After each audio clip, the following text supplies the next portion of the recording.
Right. All right. So, well, I appreciate everybody being here tonight. This is our last formal meeting. I'm hoping that some of you will participate, if not all of you, in the presentation to the school board in 2 weeks. We'll talk a little bit about that later. And as we go through this process and the school board kind of workshops through this stuff, there will likely be some opportunities for you guys to also be involved and carry your message in a continued fashion to the school board and their work. And ultimately, if the school board decides to have a referendum, we would love to have you all work or help support that referendum as well. So, so hopefully this won't be the last time many of us are together. Gina, I love your hat, by the way. Your cap, I should say. So, all right, I am, let me get my presentation queued up here and we'll get started with that.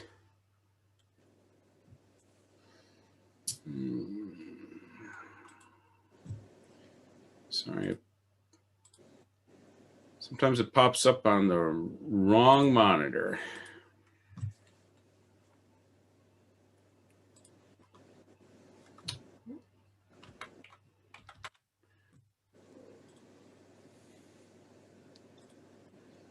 All right, I think everybody should be able to see now.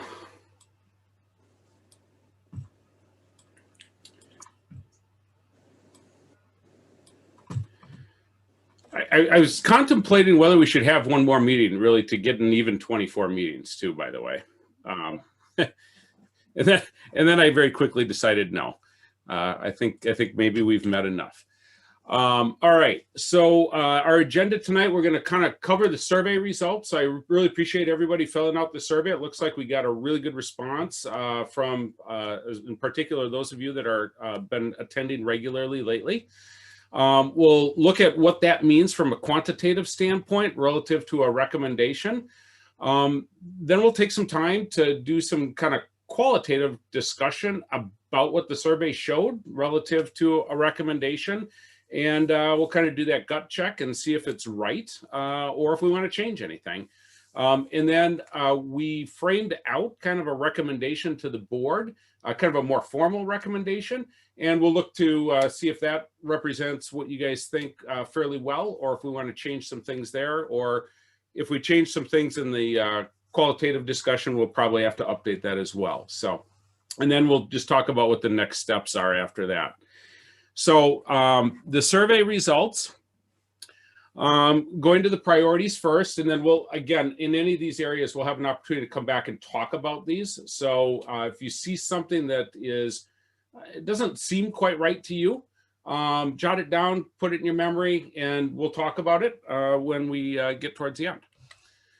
All right, so the survey results when we looked at the priorities. So we had kind of developed those 10 priorities that were kind of all encompassing of a lot of the work that we had done through this process. And then you guys surveyed, and this is the average score that came out on those. And so up at the top, which didn't surprise us, to be honest with you, is the students' ability to learn, excel, and be successful.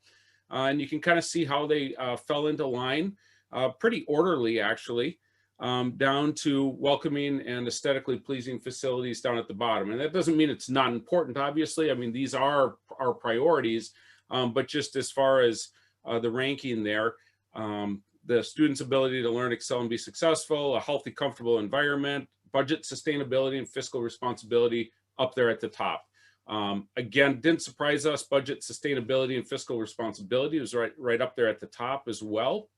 The one that probably surprised us a little bit that you guys can think about was we talked a lot about equity, but equity kind of fell down towards the bottom of the list. Now, again, it doesn't mean it's not important, but we were a little bit surprised that it might not have been a little bit higher than that. So, so that was the rankings on the priorities.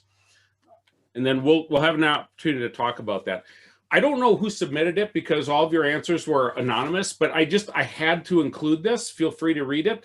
One of you, I suspect, or somebody who didn't make it yet into the meeting, left this as a comment under the priority section. And I just thought it was tremendously insightful. And so I wanted to share it with you guys. And I think it would be something great to share probably in the presentation to the board as well. I'll give you a minute to just kind of take a look through it, but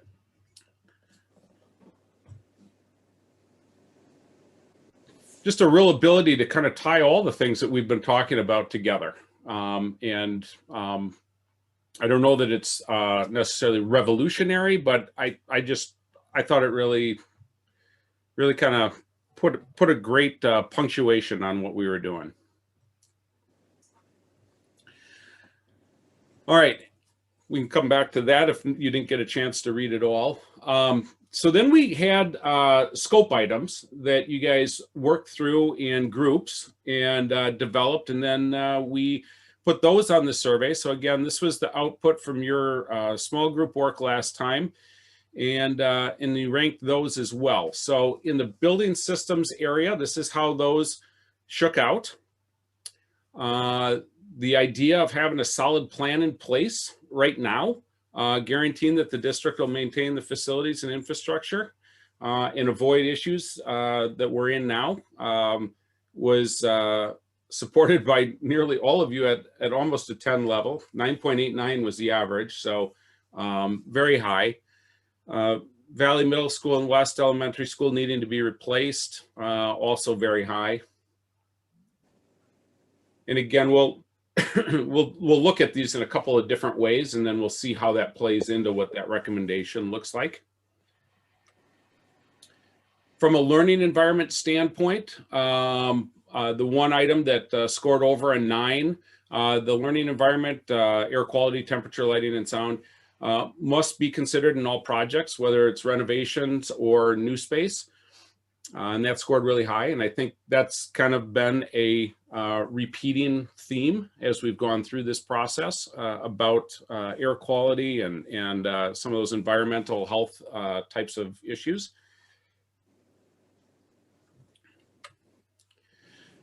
From a safety, security, and accessibility standpoint, not quite hitting 9, but almost. The ADA accessibility and security cameras needing to be included with secure entryways, ranked up there as the high one. And so I interpreted that also as though that you did want secure entryways in all of your buildings, although the desire to have those within 3 to 5 years fell down at like 8.05. So again, all scoring fairly high, but that one that was all inclusive, the highest.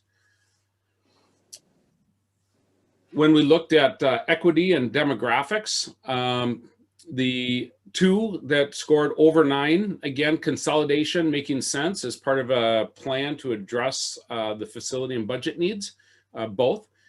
And then the idea that special education and medically fragile students spaces are not acceptable in a number of the schools and require improvement or renovation, also scored with all of you over a 9. And so I thought that was great. The one about curriculum being consistent, but not necessarily our facilities, and that kids end up coming out with different experiences.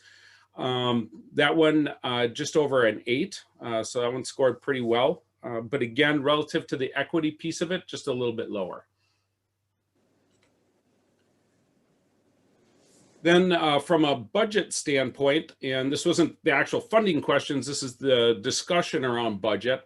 Again, these all scored over 9, but coming in at a 9.94, again, almost everyone marking it a 10. In order to ensure community buy-in, there must be a full and complete plan to address the facility and budget needs, and that it's being publicly communicated. And so again, we see a little bit of a theme through some of these too about the idea of planning, good planning going on as we enter this process of potentially communicating to the community around a referendum.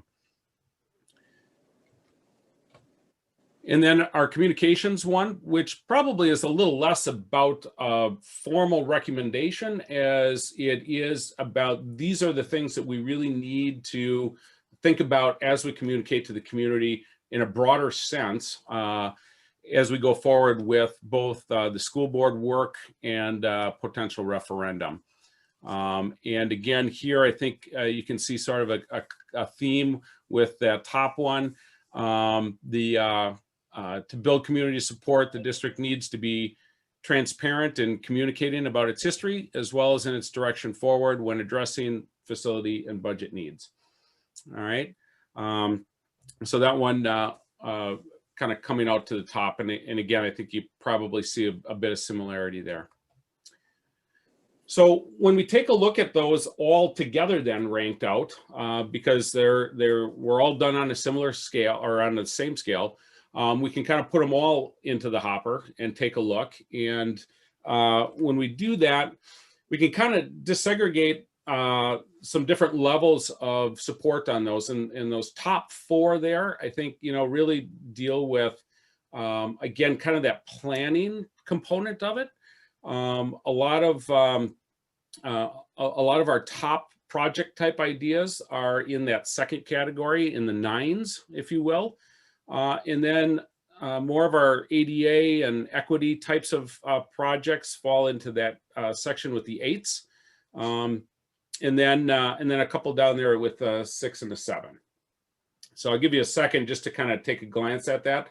We'll look at this in a couple of different ways as we go forward as well. And I can always bring this back up too at any point when we're talking about it later.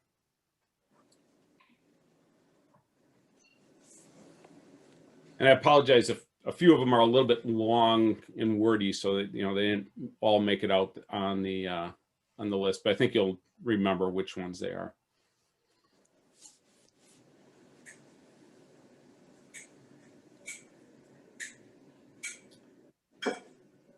Okay, I'm going to shift to the next slide. You're going to still be able to see this, but we're going to take a look at those bars in a little bit different color. So the numbers and the descriptions are still there, identical. But what we did then is we kind of color coded them a little bit to take a look at what type of project or priority they were. So the orange ones are really the ones that kind of give us some direction and some idea around how we should do things. The green ones are ones that deal with kind of the budget and fiscal nature of things. And the brown ones are the ones that are more or less project specific things. All right. And so you can kind of see those project specific things for the most part kind of lumped up here in the middle. And again, kind of the top ones coming through, and we'll look at this disaggregated wise, but the Valley Middle School, the consolidation, the special education things, they're rising to the top of those, for instance. And so when we do look at those brown ones pulled out, again, as I had mentioned, these four pieces here kind of stand out above the others at having over a 9-point scale. Again, the Valley and West schools needing to be replaced, the consolidation, or the idea of consolidation, the special education, medically fragile spaces, and then the learning environment, all pretty much standing out there at over a 9. And remember, it's a 10-point scale and it's averaged. So a lot of you put 10s in there.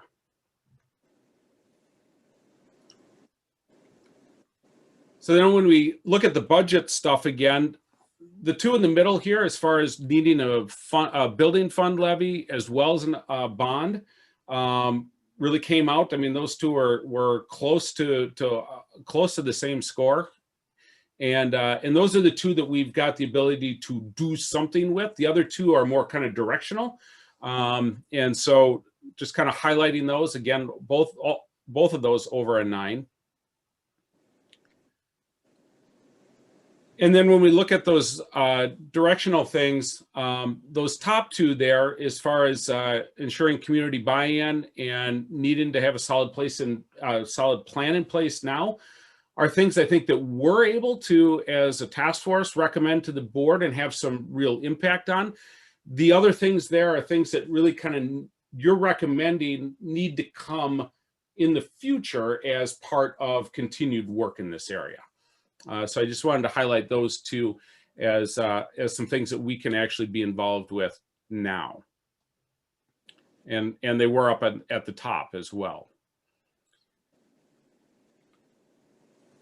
All right, so then the last part of the survey, and actually it was not the very last piece, but the last part that we're looking at is the funding options. So we had a couple of questions on the funding options.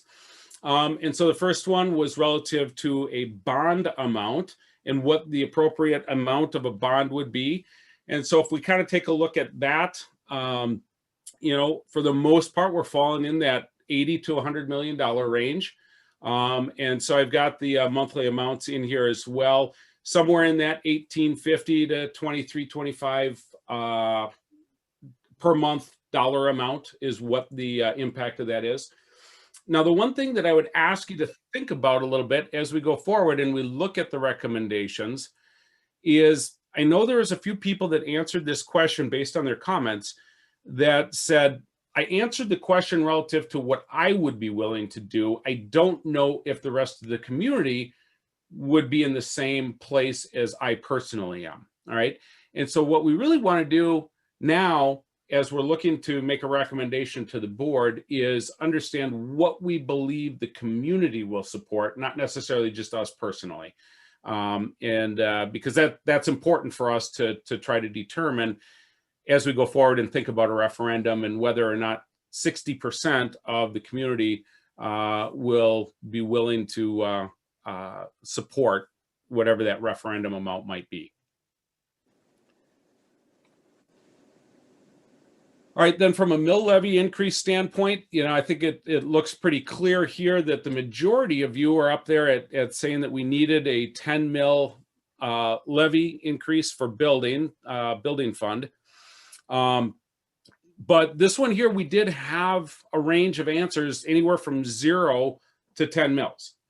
All right. And so just keeping that in mind again, as we work through this and talk about this, I don't know if that's because we didn't necessarily think that building fund was appropriate, or if we prioritized a tax impact to the bond amount, and we just didn't know that there'd be enough left from a taxpayer impact standpoint to do much with the levy for building fund.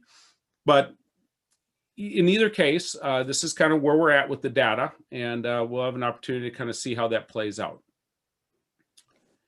And then lastly, the question from in the funding section was just as far as your support or your interest in doing a energy project.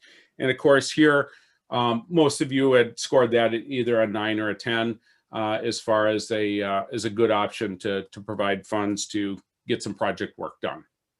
All right, so not a lot to necessarily talk about there.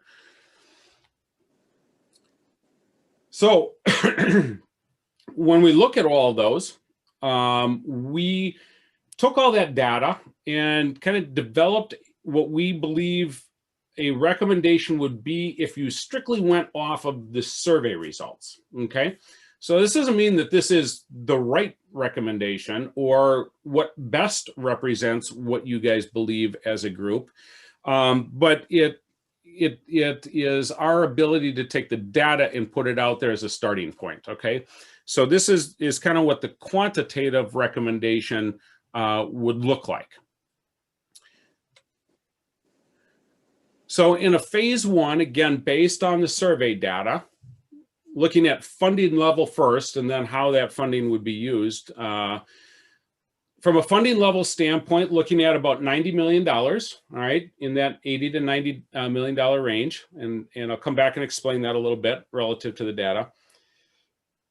From a building levy standpoint, we took a look that we had a bit of a spread there from 0 to 10. Understanding the majority said that we needed a 10 mil building levy. Took a look at that and said, what if, and this was actually a comment or two that were in the comments, a suggestion from somebody there. Again, I don't know who, but a progressive buildup of that building levy. So 2 years per year, 2 mills per year for 5 years, or about $500,000 per year building for 5 years. So the first year is 500, second year it's $1 million, second year it's 1.5 million, until you get to that 10 mills over 5 years.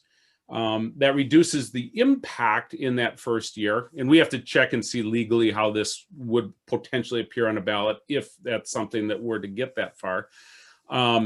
But the impact then would be about $22.80 per month for that 90 million and the 2 mill building fund. And then there would be an additional $22 roughly per year added after that for that increased building levy each year. It's about $1.88 a month. Okay, so hopefully I explained that clear enough that people kind of understand that. The 90 million, again, somebody say, why not 100 million? Well, what we had to try to do with the data is we saw 80 to 100 million, heavier to the 100 million, but we also understood from the group in the couple of different times that we talked about it, this idea of $20-ish a month being kind of the sweet spot, if you will, as far as what the public may accept as far as a tax increase. And so we tried to balance the bond amount, the building levy amount, the idea of what the right community amount would be. And so we feel like this supports as much of that data as possible in those different areas. Okay, so again, this is not what it needs to be. This is just our starting point. Okay, so what is that fund then? So relative to the survey, again, we believe what we saw in the survey from a data standpoint is that this would fund a consolidation of Valley and West, Winship, and Wilder into a new elementary middle school at about $70.5 million. The high priority items from Ben Franklin at about 4.8 million, the high priority items from Kelly at 4.7, the high priority items at Schrader for about 4 million, and then additional priorities that are out there unnamed at another 6 million, and that adds up to that $90 million. Now, where those came from is this chart that we took a look at earlier on that kind of listed those high priority and immediate needs for our schools that were not involved in consolidation efforts, right? Because one of the things that you guys brought forward was, let's not spend a whole bunch of money in schools that are potentially going to be consolidated. And so this, as you can see, hits these red areas of Kelly, Franklin, Schrader, right? Valley's off the list at this point. Winship and Wilder and West are off the list at this point because of the consolidation. And so that's where those come from. The other $6 million then would, at this point, be something that we would rely on Chris and his team and other district staff to prioritize based on yours and ultimately the school board's priorities for what needs to be done. Then we put the statement in there that the anticipated $750,000 operational savings as a result of that consolidation should be used to pay back the fund balance deficit that you guys have as a component that you thought was particularly important as far as that fiscal responsibility component, and wanting to see those dollars go back into the right place and do as much good to both building and budget as possible. Okay, so we wanted to make sure we included that statement there. All right. So as we move forward, we take a look at phase 2, which phase 2 would come somewhere around 4, 5, 6 years later. About $64.4 million bond.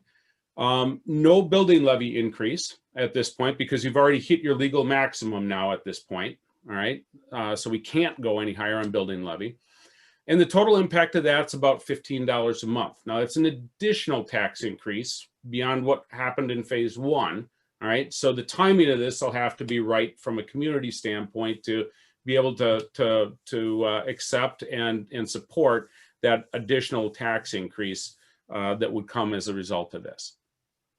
So that 64.4 million then would work towards consolidation of Ben Franklin and Lewis and Clark, the consolidation of Kelly and Viking. Those dollar amounts there, the 22 roughly $1 million and the $27.5 million for those consolidations. Now, if you remember in phase one, we've already put some money into those schools because they had some high priority needs.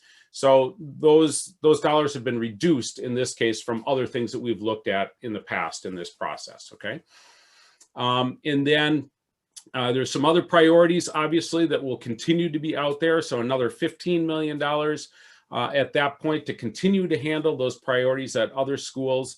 Likely at this point, probably heavier at the high schools would be my guess. But again, we'd have to see how that all shakes out. And so that totals that 64.4 million. Then, of course, we've got another additional $1 million or so operational savings as a result of those two consolidations that we had looked at. And again, similar statement here that we would look to make sure we paid back our fund balance with those savings first, and address that fiscal issue that we've got. All right. So that's the phase one and the phase two. We did not put a phase three in here that we could clearly see from the data, but we did want to show what then the effects of that recommendation would be. And these are some things I think that you've seen before, but we just wanted to be able to clearly take a look at. So from a building fund, first of all, standpoint, this is what happens with your building fund then over the period of about 20 years.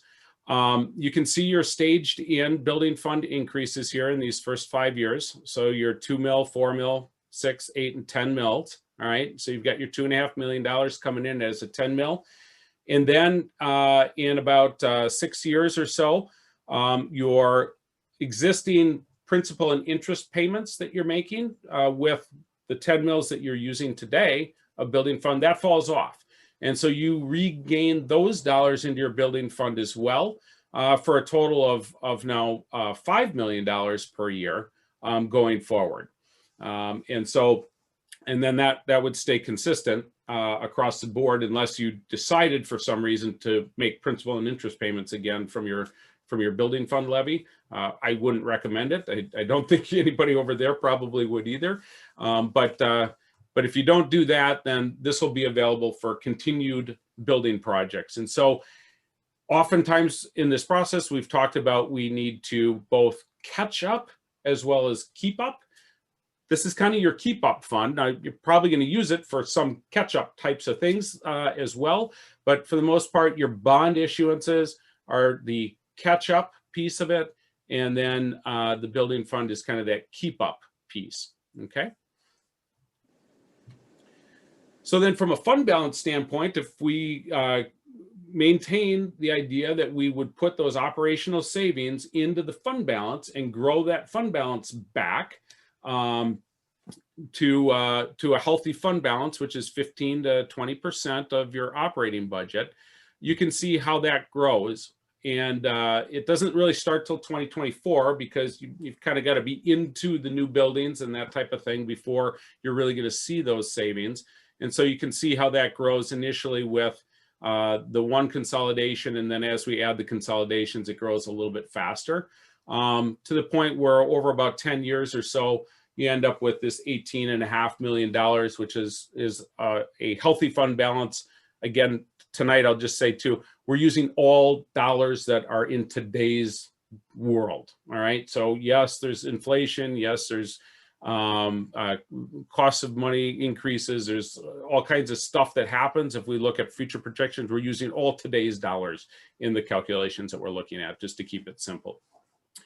And so now there are a couple of ways you can accelerate this. You could pass the phase 2 portion of this a little bit earlier. So let's say 3 years instead of 6 years, or 3 or 4 years instead of 5 or 6 years out. Obviously, then those savings begin to accumulate a little earlier. The other thing that we talked about in our group is that the $750,000 savings, the $1 million operational savings, those are very conservative numbers. And so if you beat the estimate on what your savings is there and hold true to applying those to fund balance, obviously that'll help you also potentially grow that fund balance a little bit faster. Okay. Once the fund balance is built back up, then those dollars drop back into the operating budget as well and can be used for a wide variety of things. So as we take a look at what that total potential building investment is over the course of about 10 years, we're looking at about $193 million of money being invested back into your infrastructure and your buildings, right? So when we looked at those really big numbers a few meetings ago and said, my God, how is that even possible? If you take a look at this, the phase one, 90 million, phase two, 65 almost million, that energy project in there at about $8 million worth of work. And then the increase in building fund that happens over those 10 years is an additional $30 million coming into the system as well. And so, it's a pretty sizable amount of money to make a pretty sizable impact on the facilities in the school district. And I didn't put up a map again, but you can remember the map that we've looked at in a past meeting. Most of your buildings are pretty new and pretty addressed. By the time we get to about $200 billion worth of investment in them, it's not going to resolve everything. And of course, there's continued maintenance that needs to happen in buildings. But your need to continue to try to catch up reduces itself, obviously, and your regular day-to-day maintenance also comes down a bit as a lot of these newer things come online. And so we just wanted to point that out to you as well, what that looked like over that period of time. All right, so that's what we've got. And I think I told one of our guys that I was going to take no more than 40 minutes to do that, and I am proud to say I did not. So we've got the rest of the meeting to talk about qualitatively what's the right recommendation forward. And so what we thought we would start with then is just as we walk through what those things were that were on the survey, really starting again now with the priorities, okay? And what we've got here, if I can get it to work, is a survey. And the survey, where did my survey button go? Yep, here we go. Launch polling. Let's hope this works. Okay, do you guys see a poll up in front of you now? All right. So basically what we're saying here is, are there any priorities that you want to discuss modification or the position of, or for any other reason do we want to talk about? So the first answer up there is, nope, I'm good with the priorities. And you can feel free to answer that way. Otherwise, feel free to click in, and then we'll talk about whatever it is that you guys want to try to talk about.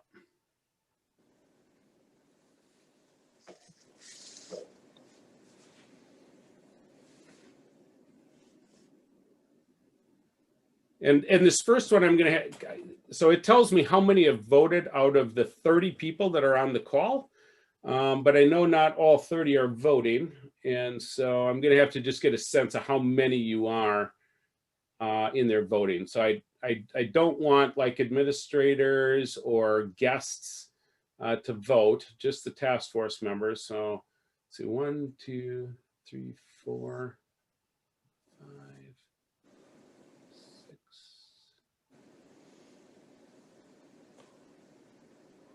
6, 7.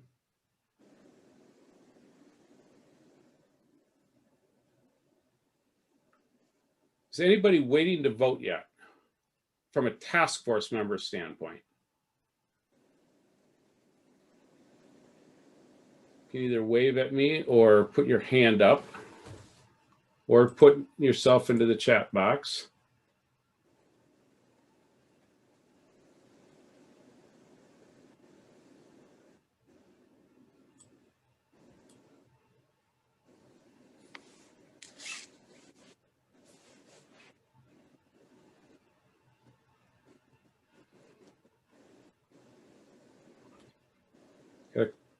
couple of them still trickling in here, it looks like.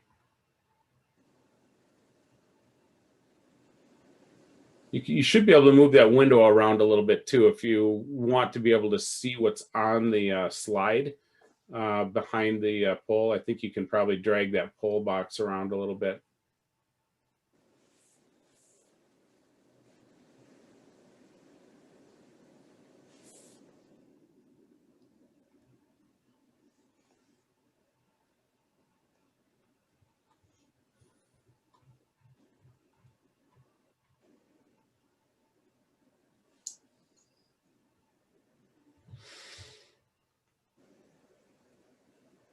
All right, I'm gonna cut it off in about 15 seconds, guys. So try to get in if you're not in yet.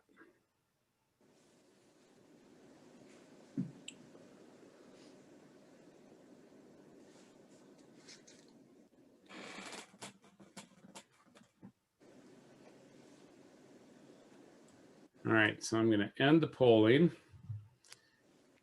And so on this one here, it looks like, and I guess I think I've been on the other end of polling questions before. I think, can you guys see the results from where you're at or no?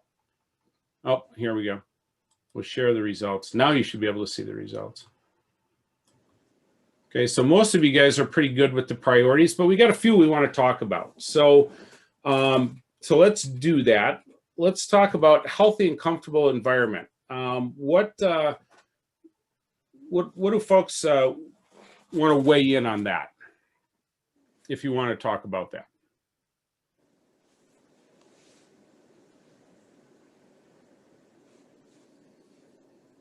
Let me ask this. Is it a matter of what is it, or is it a matter of the position that it fell in the data?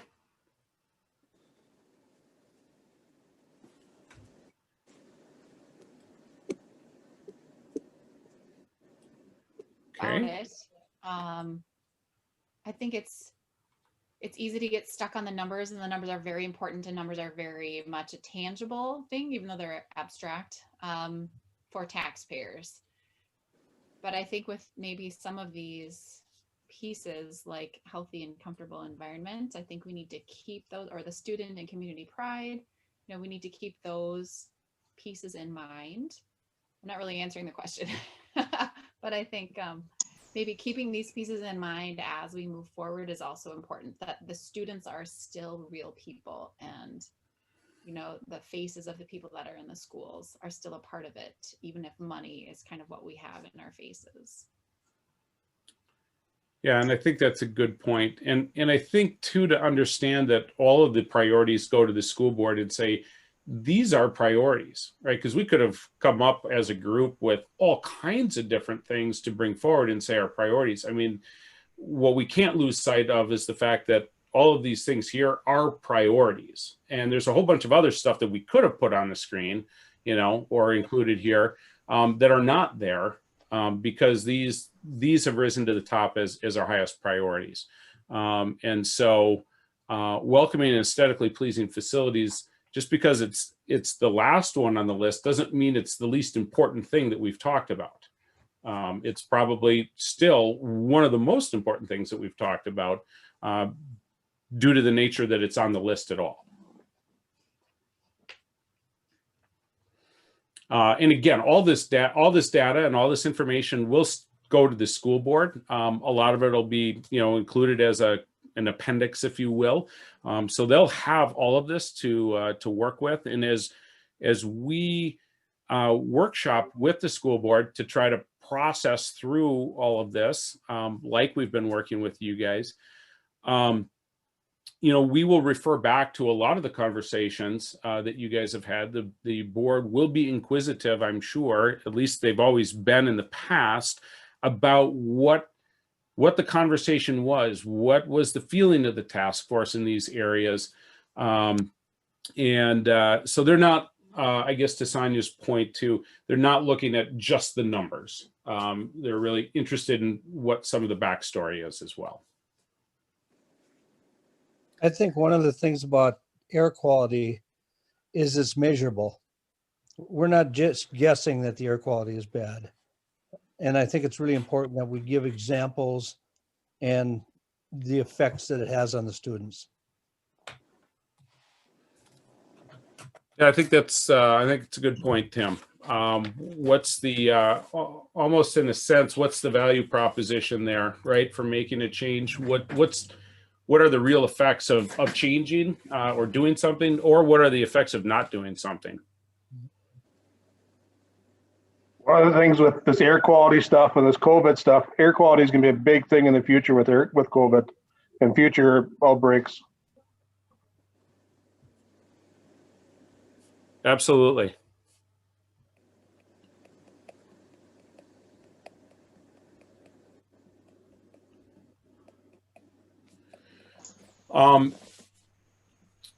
So moving on, we've got flexibility of and quality of the learning environment. Anybody want to add some commentary on that? And at least one of you was hoping to talk a little bit about that. I don't want to call out the person that necessarily voted. So any of you who happen to have an opinion or a comment on that want to add something to the conversation on that one, flexibility and quality of the learning environment?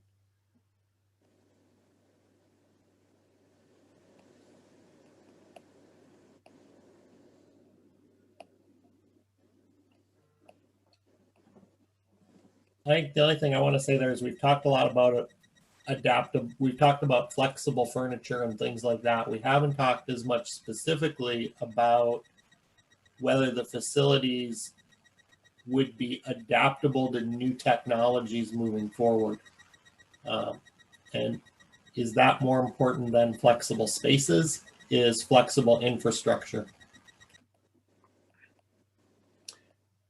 Yep, and I understand what you're saying, Dean, and I think that could probably be looked at two ways. So adaptable space could be adaptable infrastructure, or it could be adaptable stuff within a particular space. And so I know that we've considered it in both ways in the past, where I come from. Anybody else want to care to weigh in on that as far as that importance? I'll definitely make a note though that we want to consider both aspects of that though, both the space within the space, the spaces themselves, and the ability for the space to be adaptive overall.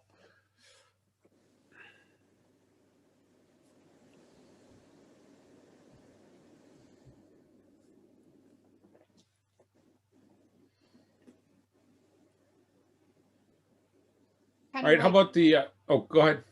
Go ahead, Sonia. Well, one thing. It's never one thing with me. Kind of like that nice paragraph that somebody put in the survey before this evening.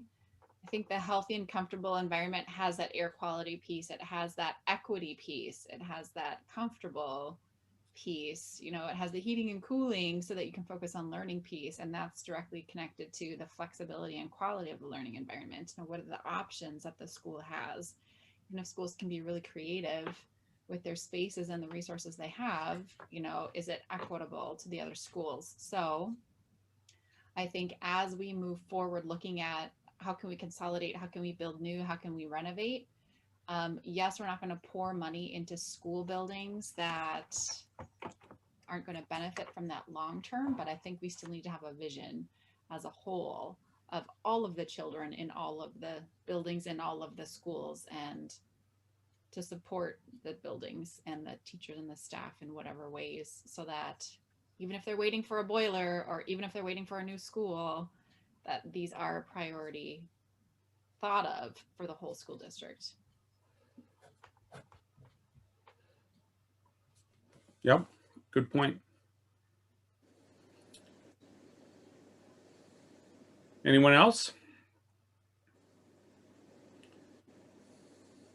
All right, so let's talk about cost and tax impact and operational cost control. I couldn't quite fit 11 questions in the poll, so I combined those two priorities.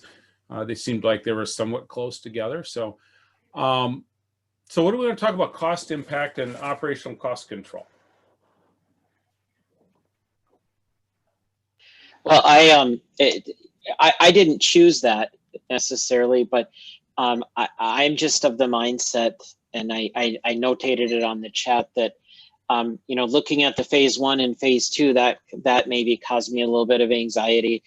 I think, we can't go to the community twice. We can only go to the community once. I think the priorities still need to be even more narrowed, in that we have to fix the big things here that are really wrong, and the other items, and that might include, flexible furniture, those sorts of things. They maybe need to be dealt with down the line out of the budget, out of operating budgets, or future capital budgets. But I don't think we can get too fancy here. I think we've got to focus on the basic needs of the district: walls, buildings, lights, heat, plumbing, electrical. Mm-hmm. Yeah. Very fair comment, Kevin. And if I could, why don't we, I do want to have some conversation about the going once or phase 1, phase 2 type of thing. But why don't we do that when we get to our conversation about those phases? Because I think that would be a good conversation to have, though. Other folks want to wait? Go ahead, Alan.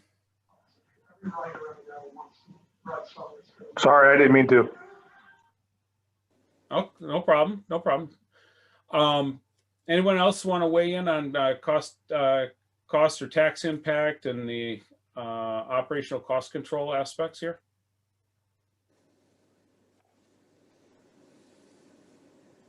Okay, we'll definitely have more time to talk about money as we continue through. School facility equity. A couple of you guys marked school facility equity. I know we brought it up at the beginning. Not that we were looking to try to draw out any particular conversation, but it was a little bit of a surprise to us that where it fell on the list. So who wants to talk a little bit about that? I voted for that one. Okay. Yeah, I think, at least in my eyes, I kind of assumed the way we kind of were, pitching it, so to speak, to the public, I don't know if that's the best word, but was that we want to try to get our schools more equitable. I think that's one of our biggest issues in the district is that equity. And it's just not that equity means everyone has the same, but they have the same, access to the same quality level. Not every school necessarily needs, the flexible seating that Discovery has. Every grade level doesn't need that, but having access to the things that they need. And so I was definitely a little worried to see that equity one, if we're going to go to the school board in the city and say we want to update our buildings and we're willing to combine some schools to give everybody a better place to learn, when we're kind of showing that maybe we don't really care so much about equity. But that was just my gut instinct, or my gut reaction, I should say, to seeing that. And I think you bring up a good point, John, and it's the difficult thing to talk about from an equity standpoint, because the word equity and the subject of equity means so many different things depending on the context of what your conversation is, and really it means different things to different people, of course. I think you brought up a good point there, that it doesn't mean everything's equal, and that not everything is the same. But the idea of equity is that our kids at least have access to the same types of resources, and the same quality of buildings and environment that any of the other kids in the district have. So that was some of the conversation that we've had around that. I mean, is there anyone else that wants to kind of lend some conversation on that? I know Melinda, for instance, in the chat box had said that equity needs to be the viewpoint of education and not necessarily uniform schools. And I think that's what I'm hearing from folks, is that yes, not every school needs to be the same. Not every kid needs to go to a brand new school. But the access to those resources, teachers, special resources, specialists, that type of thing in schools, and have the same quality of programming, I think is probably what we're generally talking about from an equity standpoint. Am I hitting on myself? I'll speak for myself in saying what I see from the circle conversation and from, you know, some of the service process chains that I've seen is that the equity will come if the healthy and safe, comfortable environments are built to support that. You've got a better chance of building that equity with some of the higher priority items, but you have to hit the high priority items before you can even really think too far down the line about equity. Well, I think probably some of the high priority items are holding us back from being equitable because they're probably some of the biggest things that provide for inequity. I think that's probably what you're saying, just in some different words. But somebody else, I think, was starting to pop open their microphone when I opened my mouth, so I apologize. I was actually thinking the same type of thing that the dean was there. That it's maybe not necessarily, the equity is, you know, we want all the kids to have good air quality, you know, we want all those things, and they can focus on the learning part, where some of our kids are worried about, do I have to wear my winter coat in my classroom versus, you know, actually learning. So yeah. One of the things I was really impressed with the whole committee through the whole process is that when we went around to the schools, people saw a bad boiler, and it didn't matter if it was at Valley or if it was on the south end. People saw that as something that needed to be fixed. So I think when we set our priorities, we didn't look at where we were at. We looked at what are the needs of where we're at. And the equity piece, I think we can make up as the budget starts catching up. You know, once we get the priorities first, and as the funds start building up, then we can take a look at what can we do for the other schools that aren't the high priority. And I was just going to chime in and add that I think I had, like, when I was going through that questionnaire, I maybe had a comment on the equity where I didn't rank it as high as like a 9 or a 10, because I don't necessarily think that the facilities need to be equitable in the sense that, like John said, that they all need flexible seating like Discovery, but the sense that they all need the ability to provide an equitable education.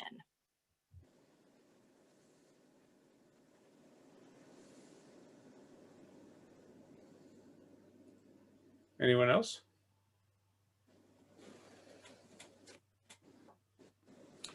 It sounds like to me that most of you guys are speaking pretty similarly there, that the real focus here is on is my school at least just, you know, is the environment when I walk into my school, you know, equitable and ready for me to learn. Heat, you know, air conditioning, good air, decent lighting, you know, those types of things. And that's really the priority here. And then if we can focus on that first, which is why it probably ranks a little bit higher on this list, that a lot of those equity things will fall into line, and the finer points of the equity that maybe don't fall into line with those things are able to be better or more easily dealt with once we have those big blocks taken care of. Am I representing that decently? Okay. I would agree, and I'll chime in and fess up that that's my paragraph from the earlier slide about the circle, and that really came out of a conversation in a group, whatever, last meeting, and just talking about every single piece is connected. So, but some of them, as there's been already comment about, are much more measurable than others, right? So we have, obviously, overarching everything is very much the fiscal responsibility piece. And if we put that at a top tier with operational cost control, cost, tax impact, and budget sustainability, you know, we keep that as we have to do that. No matter what we do, that has to happen, because to operate, it has to happen. Then in turn, you take it at tier level 2, you know, the student ability to learn, the safety, security, accessibility, the healthy, comfortable learning environment, flexibility and quality of learning environment, and then school facility equity. Those pieces all can really be affected by specific hard projects that we would we are recommending or would happen because of things that are in presentations we've seen and or are on Chris's list already. Okay. And then third tier to all of that, student community pride and welcoming and aesthetically pleasing facilities. If all of that stuff on tier 2 happens, we're going to get the tier 3 items. It's going to provide welcoming and pleasing facilities. It's going to make people, students and faculty and community have pride in the facilities. Those aren't ones that really I would say can be changed easily without doing all that other stuff first. And so that's where it's a continual circle, always continuing on. It's never going to end. And I think I ended my comment with the fact that this isn't a 5-year thing. This isn't a 10-year thing. This is a long-term, long-term overarching thing to get to that.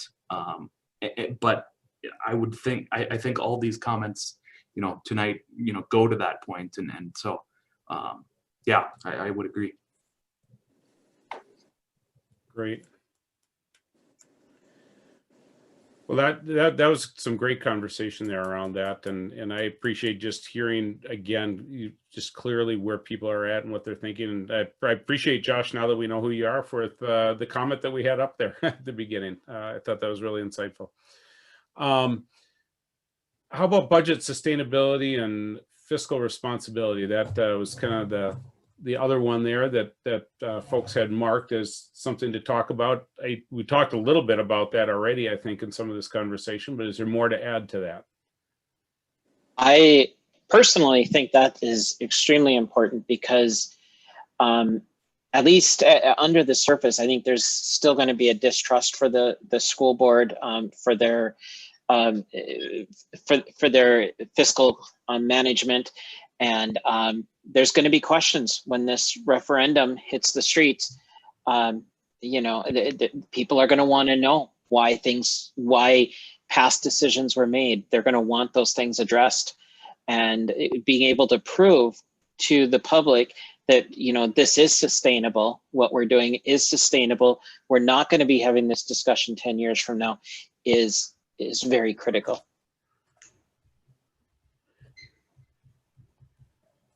What is that proof, if you will, Kevin, or what does success look like with the public from that regard, do you think? I'm not really sure, but my suspicion is it's a combination of certain members of the school board and certain administrators being able to show that they're knowledgeable and able to demonstrate with numbers that these buildings aren't going to fall apart again, that they're not going to fall behind. And that might look like that post-referendum, there is adequate budget to maintain facilities, to fix things, that they're not going to start falling into deficit again. And So the budgets, it may somehow through the school board's bylaws or through policy, that they're for sure putting away an adequate amount of money for these items, because it's so easy in any sort of academic environment to spend money on the more colorful things and not necessarily the nuts and bolts that keep us running. Sure. Yeah. No, that's good insight, and obviously a tough conversation to have at times, but I appreciate the insight, and I would suspect almost every place that we've worked in, that is an issue of one sort or another with some of the public, and so yeah, thanks for bringing that forward, though, Kevin, and I think we'll probably end up again having more conversation on that as we progress, all the way through this process. Anyone else want to comment or weigh in on budget sustainability and fiscal responsibility? Yeah, one of my concerns with past budgets is there were a number of things that were, hey, this came up that was non-budgeted. And when we're talking about equipment at the end of its useful life, how do you not budget for things that you know are going to fail? And how did those things become non-budgeted items instead of budgeting for those things you know are bound to happen? My only comment is if we look back a number of years ago and we look at that building fund and we look at how much Scott had pointed out had been spent on building fund, you know, it didn't look like they were budgeting in a whole lot on anything. So, you know, I think things probably just happened. I'm not saying that's a good answer, by the way, but that's sort of how it appeared to me. I think one thing that I would add, can you hear me? Yep, we can hear you, Josh. Yep. Is that I think this will go to the conversation that maybe we're going to have in a little bit in regards to, you know, one referendum versus two, you know, that kind of a conversation. Is I think if you put the plan out appropriately, and if you do look at it as, you know, two different potential referendums over whatever course period of time, that's kind of the proof stage, right?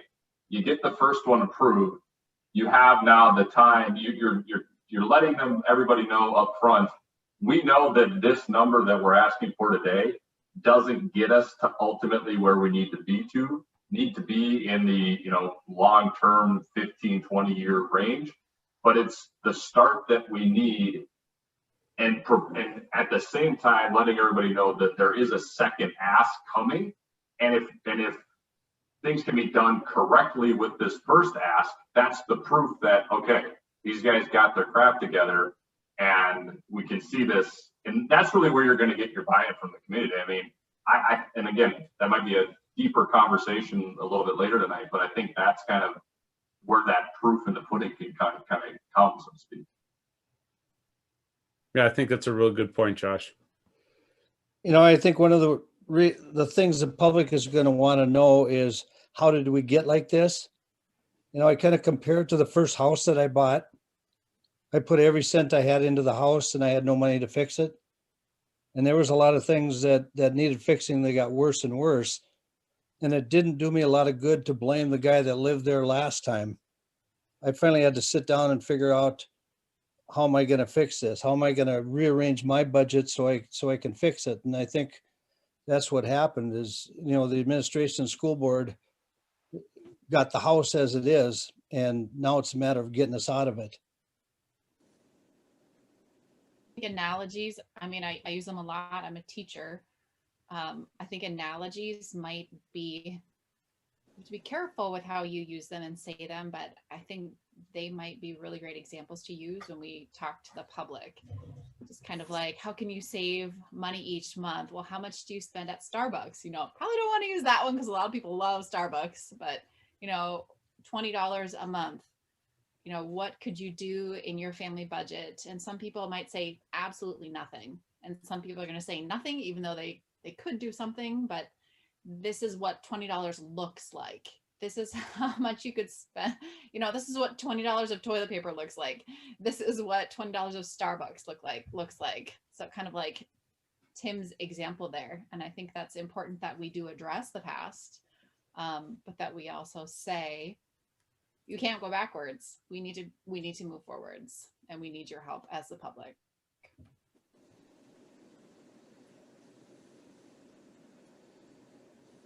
Great conversation. Anyone else? Or we'll move to the next area at least. Because a lot of this probably spans more than one area, but so I didn't hear any major groundswell for rearranging these things. So I think we'll leave them here. But again, the idea is these are our top priorities. These are our priorities. And to Josh's point about the circular nature of these, I think that's a great message to the school board about explaining these priorities. So we'll push on to the next area here. All right, so the next area is, let's see here if I can do this. The next area here is the phase one funding, okay? And so So I threw another poll question out there just to get a sense of what folks wanted to talk about. So if you could go ahead and answer that, and then we'll have some conversation. I suspect we'll have some conversation regardless, but at least this will help point us in the right direction for that conversation.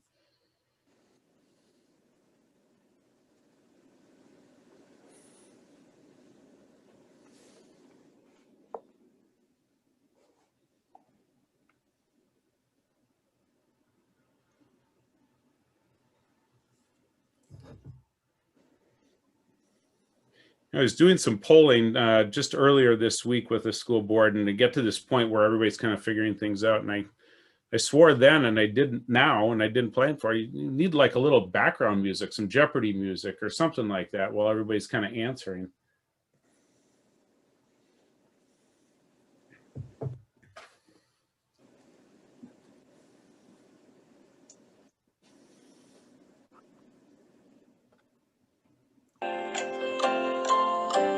There you go.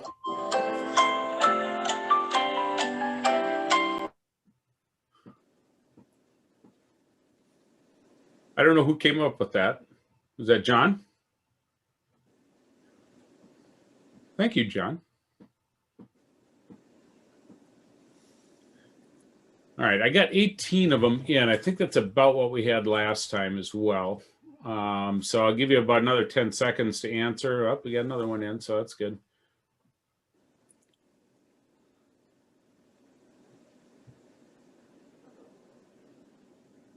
Last call for anyone. All right. All right, so you can kind of see the results there. So let's walk through each of these because obviously we've got a few folks that want to talk about each aspect of this. So we might as well just take them in the order that they appear. Let's talk about the $90 million bond and what that means. And then we can move to the building levy and what that monthly impact is. And I think the monthly impact is certainly legitimate for any of these items as well. So I'll open it up to whoever answered that wanted to talk about this, or anyone else that wants to weigh in that maybe didn't answer that way. How long does that bond affect our tax rate? Can you say that one more time, John? I'm sorry.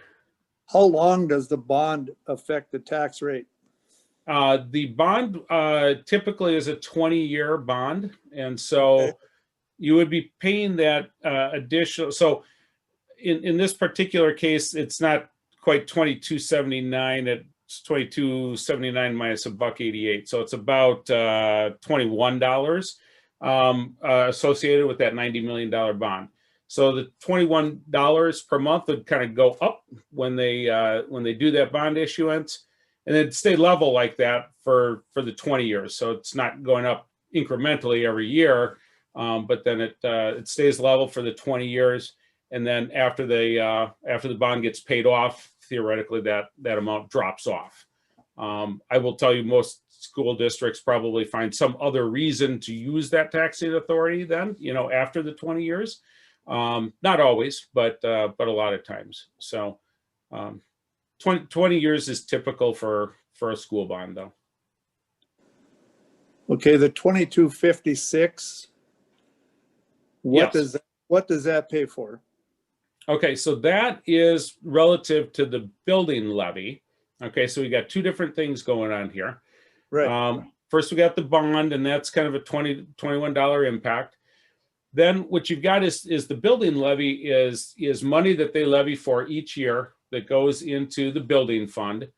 And then that building fund is used to pay for a wide variety of capital and maintenance types of projects, facility related projects on kind of an annual basis, if you will.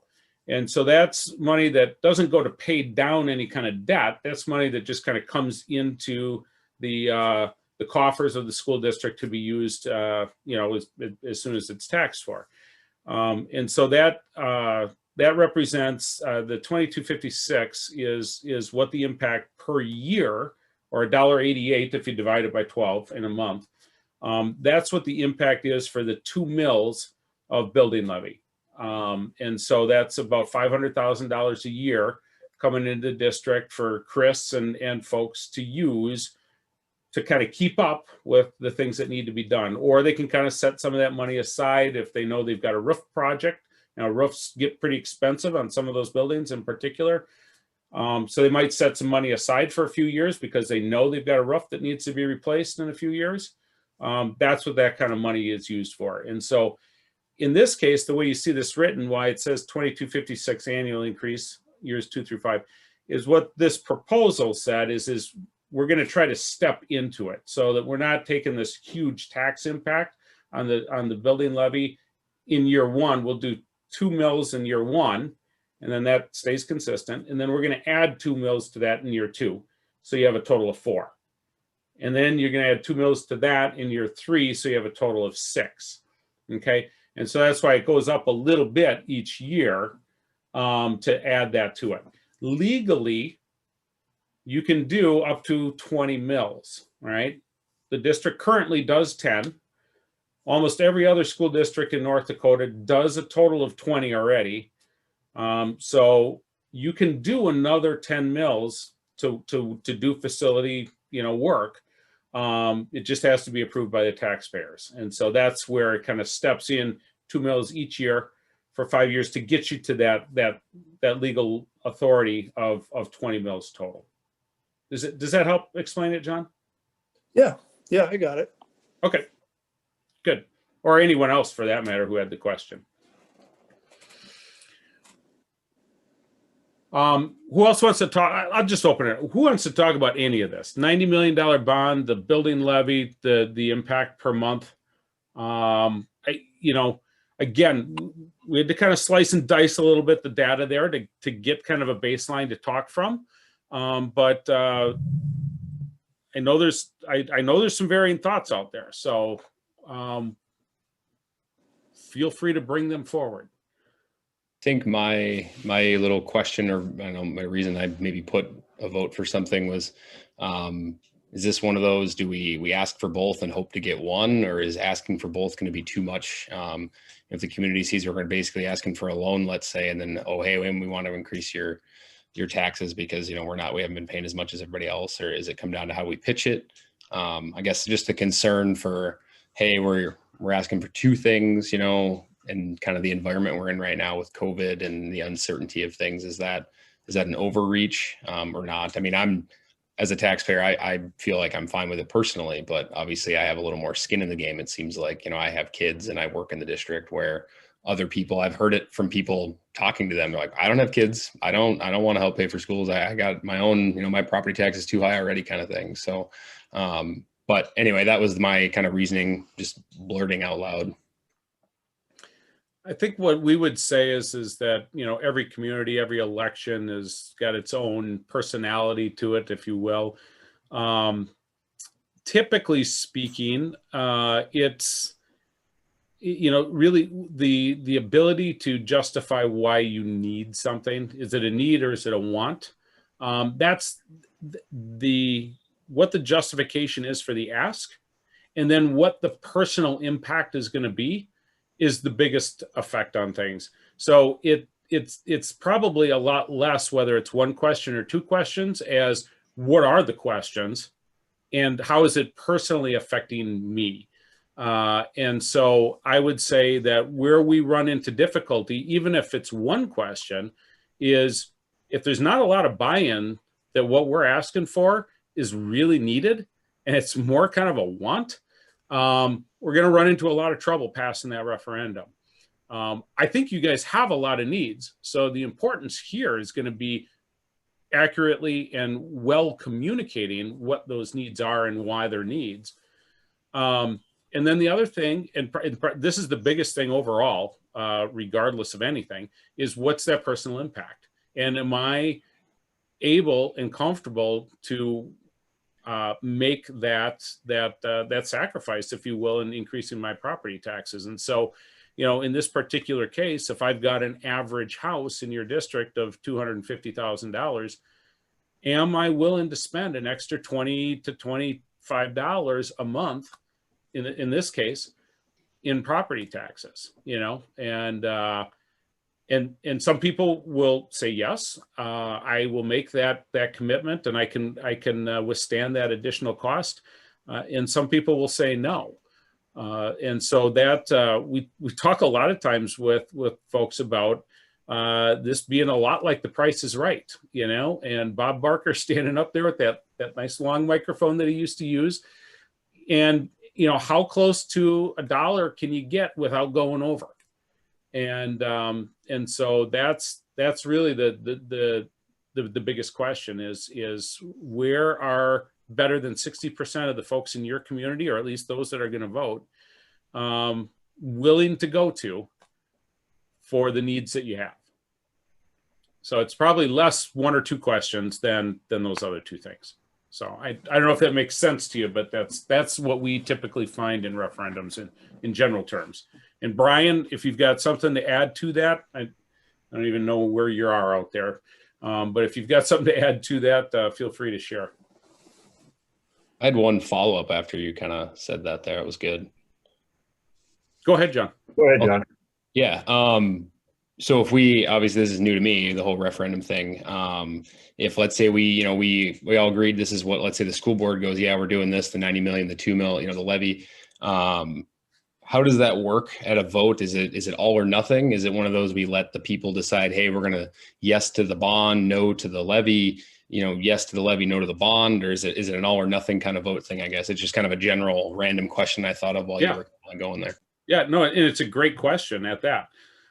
So it could be either or. It really depends on what the school board wants to determine that they want to put on the referendum. And I guess I'd have to double check, the finer details of North Dakota, election law for school districts. But my understanding at the moment is that we could ask those on one question, and say we want a $90 million bond and the levy, additional levy, or that could be asked on 2 separate questions. And even if it's asked on 2 separate questions, what a positive referendum or a yes, an ultimate yes vote on the referendum does is it gives the school board the authority to take out that bond or sell those bonds, or to increase the building levy. But of course they wouldn't have to do that. And so you could say that, if we don't get the $90 million bond, well, then we're also not going to do the building levy. No, obviously you wouldn't do that, I don't think, in your case. But there are some other things that you could do to kind of tie the questions together, and we see districts doing that occasionally. I don't think that's what you would do here. I think you would take what you can get, because it's all going to help in some manner.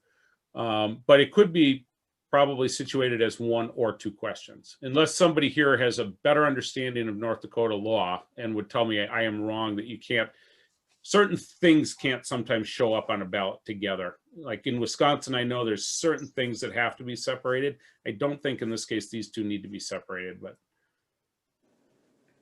I was just going to add, Tom, that one of the things when you start looking at new people coming into town, obviously the first one is jobs. The second one is schools for their kids.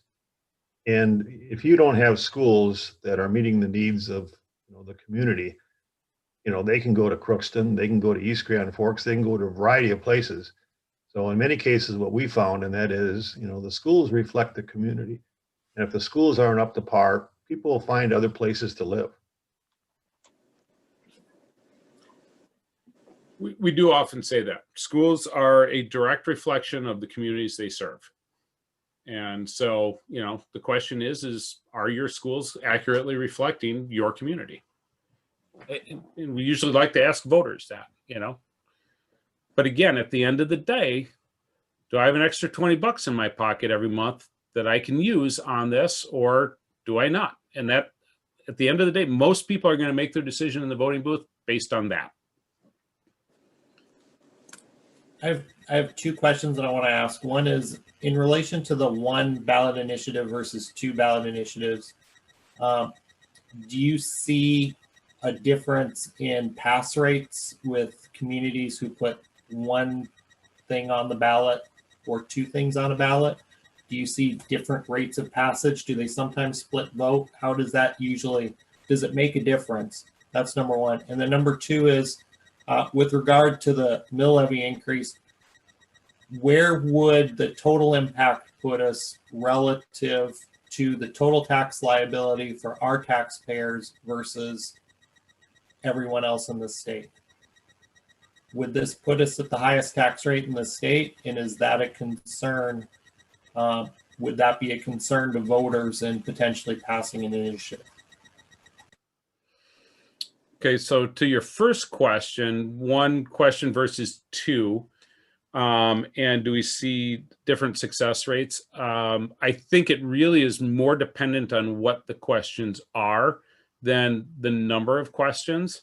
And so while statistically we may actually be able to point to and say second questions are not passed as often as first questions, I would also go back and say understanding what the second questions are is important. And oftentimes what will happen is school districts, I'll give you an example. They want to spend $20 million on upgrading HVAC and air quality types of stuff, right? Okay, expensive proposition. So they're going to go and put $20 million out there because they want to do that at a couple of their buildings.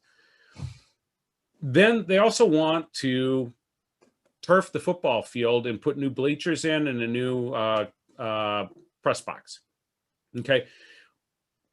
That's going to be another, let's just hypothetically say $5 million to do that. Okay. Now they could go with one question, but they're not entirely sure that everybody's going to vote for the athletic piece of it. Right. And they don't want to sacrifice not getting the HVAC stuff that they really want by dragging it down with the athletic stuff. And so they'll put the HVAC stuff on one question, then they'll ask a second question about the stadium that they want to do in the turf, because it's a little bit more risky, right? And so then that second question ends up failing because much of the time athletics don't do well in referendums, just statistically speaking. And so then now you see the second question, kind of statistically failing, more often than the first question. But I would suggest is that is probably true, but oftentimes the second question is considered the quote unquote more risky question. And that's why it's there as a second question. So in this case here, I don't think either one of these questions would be considered a quote unquote risky question. They are going to have a little bit different impact on taxpayers. So if they're looking at what the individual impact is, they may say, I'll go with the 2 mil because that's only $1.88 a month versus the $90 million bond that's going to cost me $20 a month. I'll vote for one or the other. I'll vote for the 2 mil levy. They could do that. There's a million reasons why a person will make their choice up one way or the other, but if you see the statistics that the second question doesn't always pass oftentimes, you got to look further at what the second questions are. So does that answer that question for you? Okay, then to the other question that you had, does this put us in a position where we're the highest taxed community? I guess I can't tell you with absolute certainty if that's the case. I believe from what I've heard, not from the research I've personally done, that you would certainly be up there at one of the higher taxed communities. But that said, I've seen some tremendous tax increases and referendums passed in communities that are the highest in their area already because they feel passionately about what the subject is that's on the referendum. And so again, that's where it comes down to what is the need, what's the emotional tie that the voter has to the school district in this case, and again, from a personal financial standpoint, can I actually make the payment that they're asking me to make? Where's my comfort level with that? That again, that tends to be more the connection than just the anecdotal, well, we're the highest taxed community in the state. I've heard that. That certainly does impact some voters. But I think I hear it talked about more often than I hear it actually affecting the vote. And again, we never know exactly what affects one person's vote or another. But like I said, just statistically, I've seen plenty of large referendums pass in communities that are already very highly taxed communities. So I know that's not a great answer, but hopefully it gives you a little bit of insight, at least into some of our experience. Can I make a comment, Tom? Yeah, absolutely. On the annual 2% or 2 mil increase, in the first 5 years, that'll generate the equivalent of 30 mils. If we started that with 5 mils, in the first 5 years, it would generate 25 mils. A little bit less, but we're only asking for half as much up front. So I think it wouldn't be such a bad idea to just ask for the 5 mils and let the other 5 mils go for a subsequent bond issue if necessary, because by that time, we're also going to have the other debt service that's being done with the building fund now taken care of. And maybe that wouldn't even be necessary at that point, but it'll still be something to fall back on. We wouldn't be spending everything in the bank. Mm-hmm. Mm-hmm. Yeah. So if I understand you correctly, avoid the complexity, if you will, of doing the 2 and then the 4 and the 6 and the 8 and the 10. And what we end up with at the end of that is the same as going with 5 right out of the barrel, right? And going 5, 5, 5, 5, 5, 5, right? And keeping because the other point there is I think generally when it comes to these kind of things, if the voters don't absolutely clearly understand what the question is, the answer is no. Yep, I was just going to get to that. One of the big advantages of what you're saying is that it's a very clear message. It's very easy to communicate. And you're right. If people don't understand it, they tend to vote no. And so that's why we always look at the language that's officially on the ballot as well. Because if it gets really long and wordy and legally, they're tougher to pass. And so, yeah, no, very, very good point, John. And I think in an instance like this, the tipping point only has to matter with a couple percent for you to lose it. Correct. I mean, you need 60% to pass, and so that's not always an easy number. It's obviously by numbers, it's tougher than 50, but going from 50 to 60 is a big jump, So some states you only need 50. You go across the river in Minnesota, you only need 50%, to pass a bond referendum. So 60% is that's a good chunk of people in your community. And when you take a look at a lot of referendums, they're passing at 52, 53, 54, 55. Look at the election that we just had, and whether it was presidential or legislative, state, but candidates don't necessarily win by much more than a couple of percentage points oftentimes, and those are, 52, 53, 54. Yep. By the time we get to 55, we're talking landslide, right? Yep. And so we got to hit 60 on this. So yeah, that's a big deal. Yeah, thanks for bringing that up. I think it's a really good point.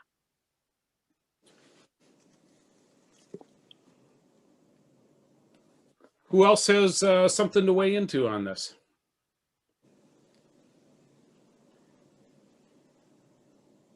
So when we come back around this, I think one of the things that I'm hearing, I haven't heard anything, too much other than explanatory on the 90 million.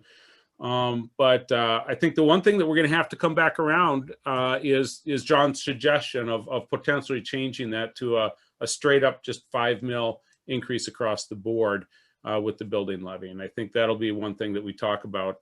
But I'm going to hold that until we kind of get all the way through this thing. Anybody else on this particular subject, or we'll move to the Tom, I have a quick question. Yes, sir. If we went with kind of simplifying, it's using John's thought there of 10 mills, but reduced the 90 to like 85 or whatever, something like that, would that change much on the impact to a taxpayer?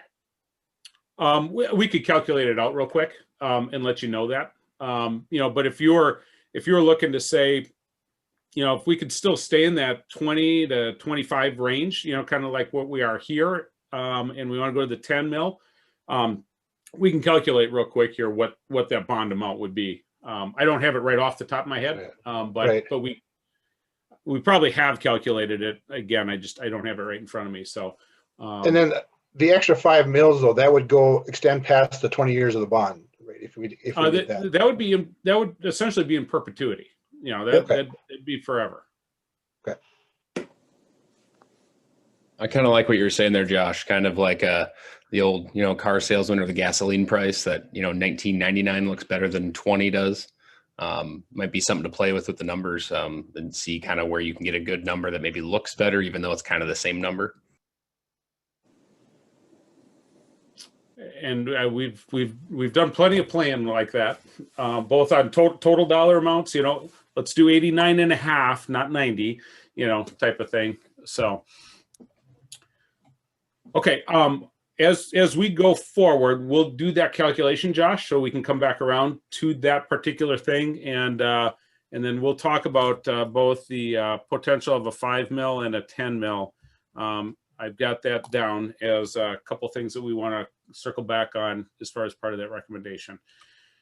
All right, so let's go to the next one here, and that is the project scope that would be associated with this. Now, of course, this might have to be modified a little bit if we change our bond amount, because this really all goes back to that $90 million bond. But let's just make the assumption at this point we're doing a $90 million bond.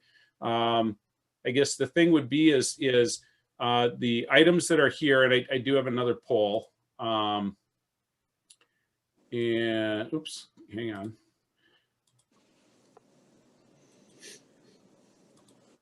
Okay, so there's the poll on that. So let's answer that. Let's just see where folks are at on what you might want to talk about there. And also then just the idea of putting forward the idea that operational savings should go towards fund balance repayment, or maybe that's not that important to you guys. I kind of read into it that it was, but.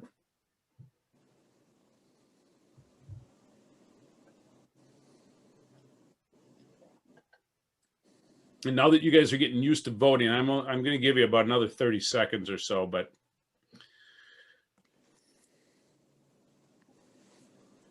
We're into our final hour, so.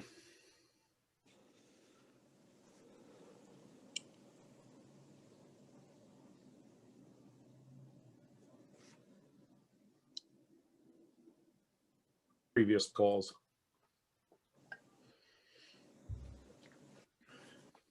Oh, there we had a big jump.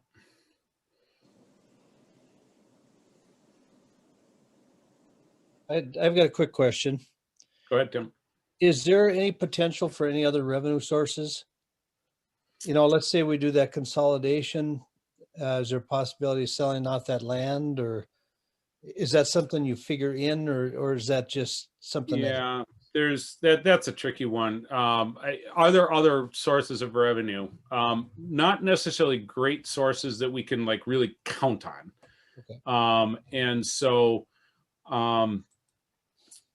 there's grants, there's things like that, but again, they're not, it's hard to budget on those because they're not as consistent. As far as the land is concerned, it's kind of a double-edged sword. You could sell it, and sometimes we see school districts, successful in trying to sell a building. They'll convert it to an office building, or maybe it's in a real desirable place in town and developer wants to tear it down, put up a condo complex or a retail place there. But that's the rarity.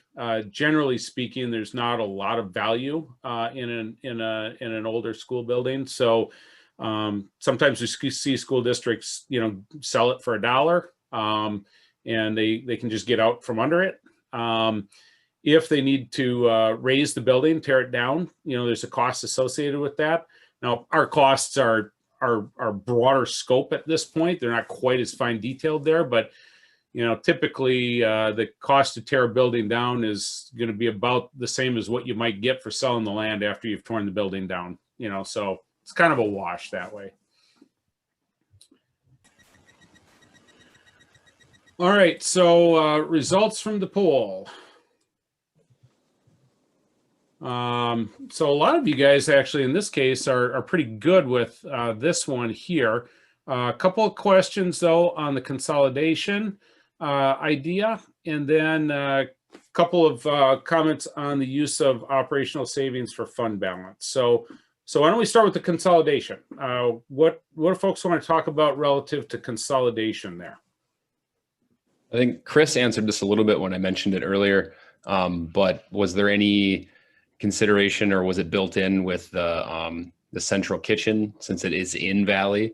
I know Chris gave some good info on that they pay for their own equipment, but was it built in? Are they going to continue having it at Valley, or is that building a new one somewhere else? But so the cost of doing a kitchen, and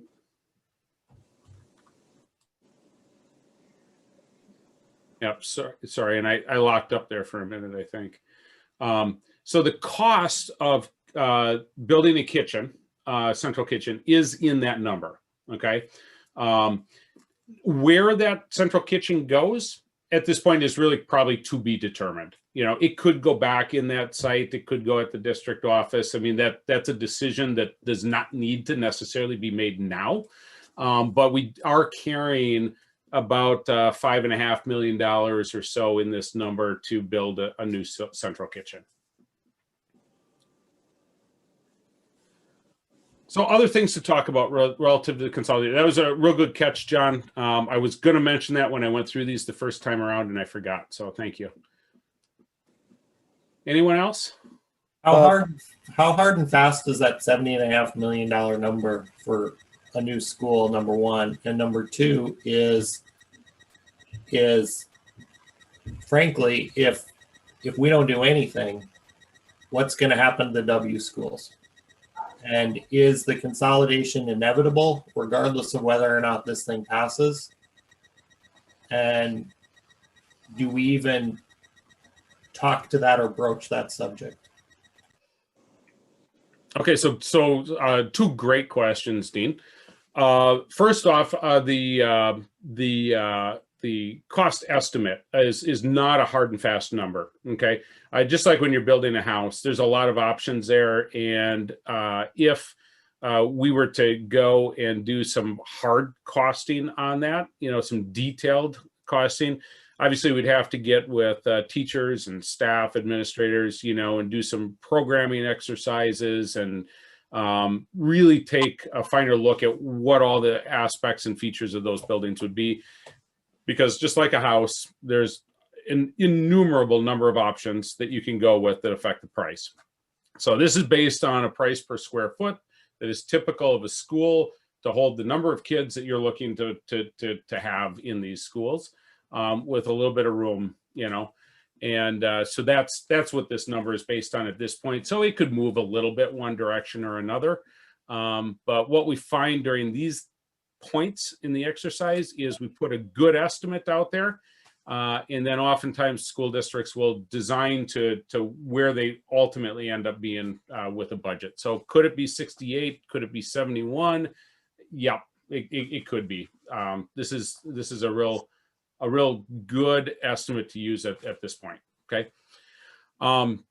Then as far as the idea around consolidations and what happens if we don't do this, what is the crystal ball say for the W schools? Will they stay open anyway? Will there be consolidation anyway? I don't know that I can answer that question definitively. Obviously, I don't have a crystal ball. I'm not part of the administrative staff over there. But what I would say, in my experience and understanding what school districts do who are in similar situations, is that you're in a tough spot from a budget standpoint.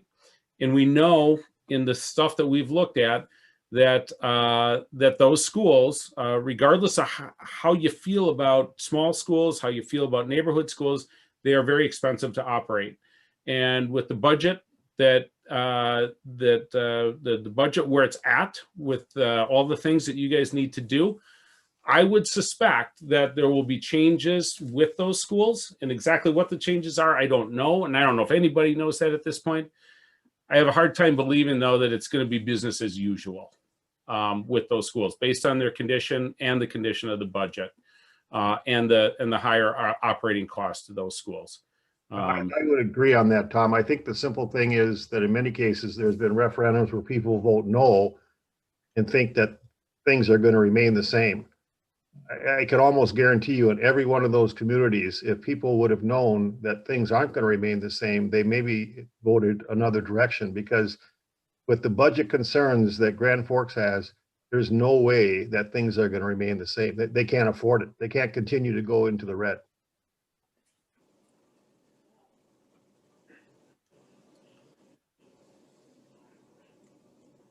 Does that help? I mean, probably not, but I mean, does it provide a little bit of clarity?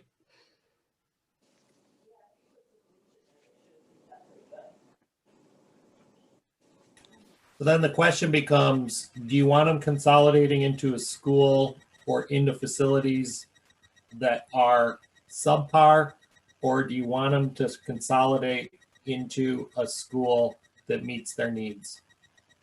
Right. And I think one thing I would add to that, Dean, I mean, I think you're absolutely right on that, but I think the other thing is do you want them to consolidate into a school that is at least, in or near your neighborhood, or could they potentially end up getting consolidated into some other schools that they need to be bused to?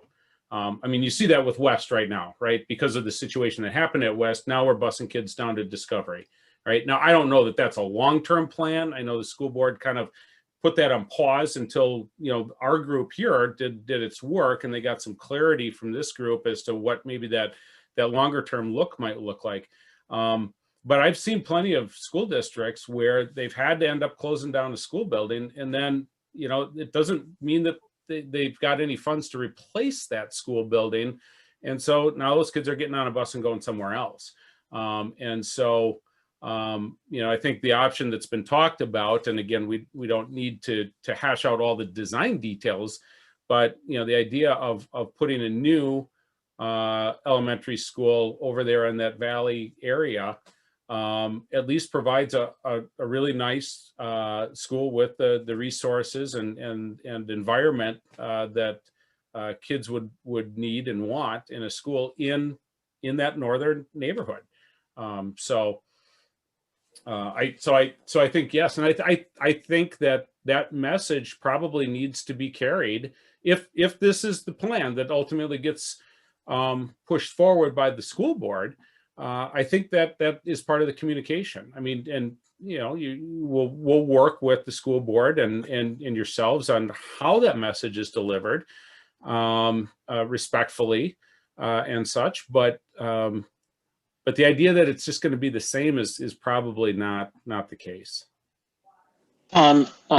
This is an area where I think, especially as it pertains to people on the north end who would be concerned about the consolidation of the 3W schools, people don't know what they don't know. And if they could see Discovery and see what they would be getting as an alternative, assuming this referendum is approved, they may start to see the opportunity versus the loss side of things. So I guess that's kind of where I'm coming from too.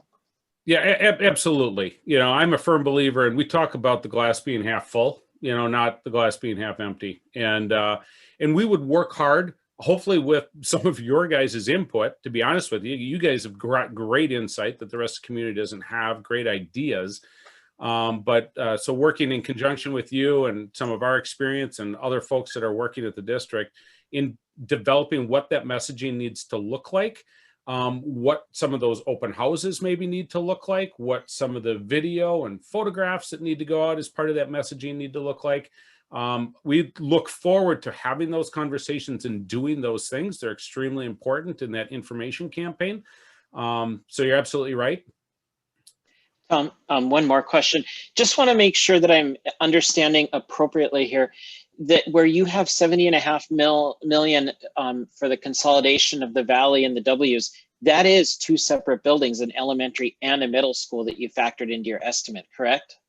Yeah, so it could be two separate buildings, or it could be one physical structure, but separate schools. Oftentimes we'll see kind of a K-8 building. Think about a duplex, if you will, where this side is the elementary side and the playground's over here, and they still have their own gym, and they still have their own administrative offices and their own entrance, and oftentimes their own parking lot. But there's a similar building structure so that you can take advantage of things like having a common mechanical room and boiler plant and that type of thing in a building, but they're separate. Yeah, schools. I was just concerned that perhaps the estimate was 70.5 million for a new middle school, and that was a little bit concerning. I think we need to know that we're getting new facilities for all the elementary up north and the middle school. Yep. And what we talked about loosely in one of the task force meetings was, and again, these are just loose rounded numbers just for purposes of explaining here. But, you know, that elementary school aspect of it is probably in that 28 or so $million, 28 to 30, say. The middle school is in that, say, 35 to 37, and then the kitchen part of it's about 5.5. So that's how you come up to that 70. So yeah, so that's both the elementary and the middle school pieces of that. I'm also a little bit concerned just from a PR perspective that the line items for especially Kelly and Schrader, but maybe also Ben Franklin, for those who aren't as familiar, could lead people to believe there's a south end leaning here, and especially if they're not paying attention to that the bulk of this is going north. But we still have to fight that perception. Yeah, no question. And again, that's a communications, a messaging piece that we need to make sure that we'll do again if this is what goes forward. And I think also lending clarity to why 4.8 or 4.7 or 4.0 million dollars. You know, what is that for? And we need to deliver the same message, you know, from that standpoint of the consolidation and why. And I think that especially with regards to Brent Franklin and Kelly, you know, just the idea that there could be a consolidation there as well, that we're not spending bad money over good, you know, that this helps us step into the future of what needs to ultimately happen there.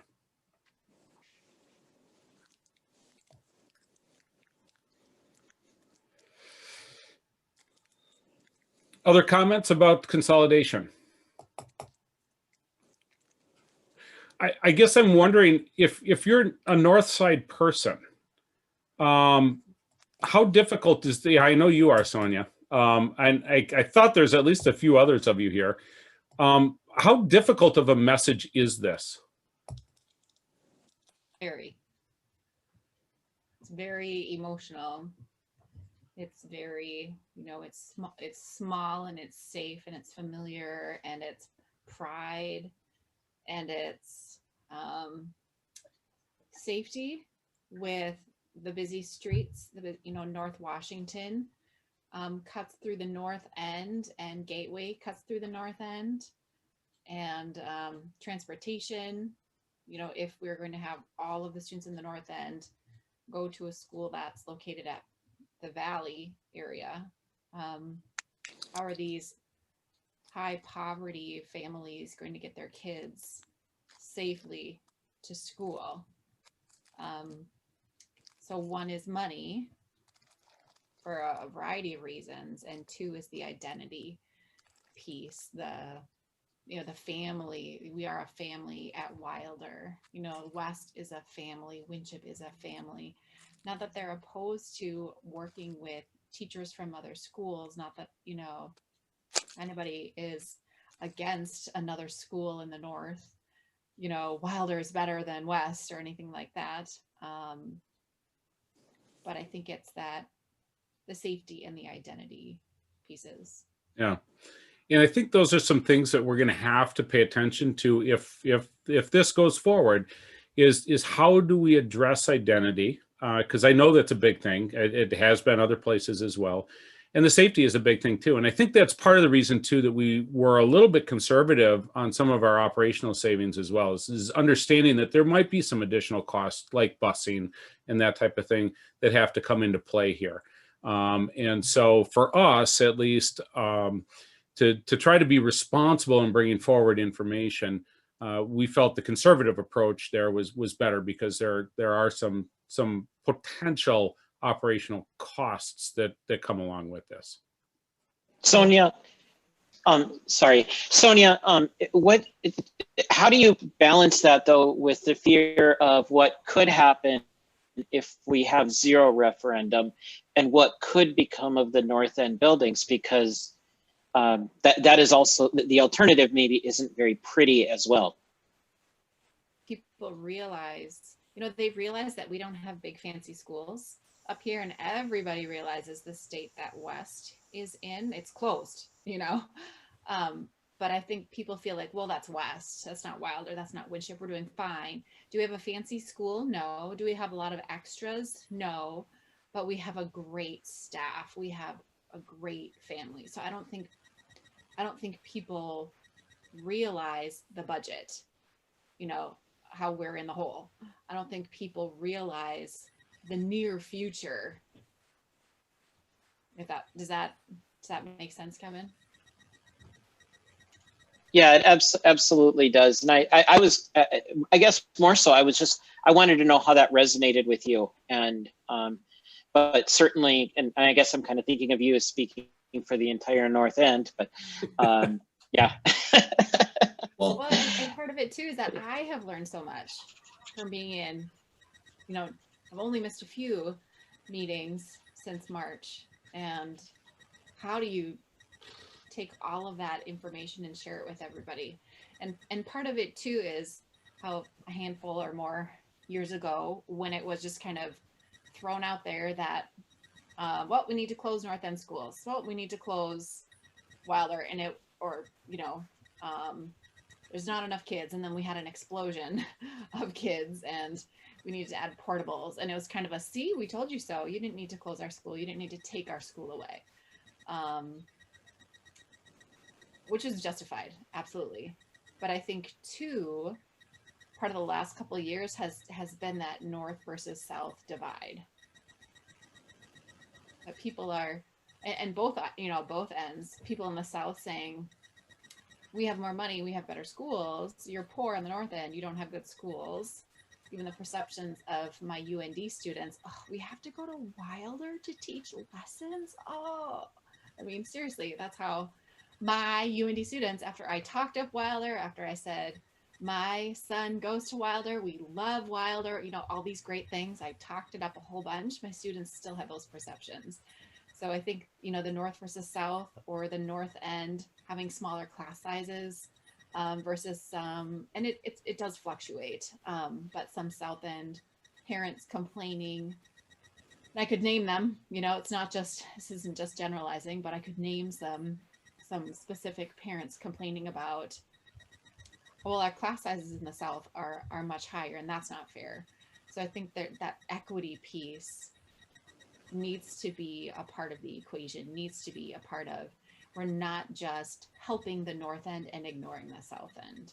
We're not just attacking the North End schools and taking them away because they're old. It's not this group versus that group. We're focusing on kids. Yeah. Across possibilities. One Grand Forks community. Right. And that needs to be part of the vision. Yeah.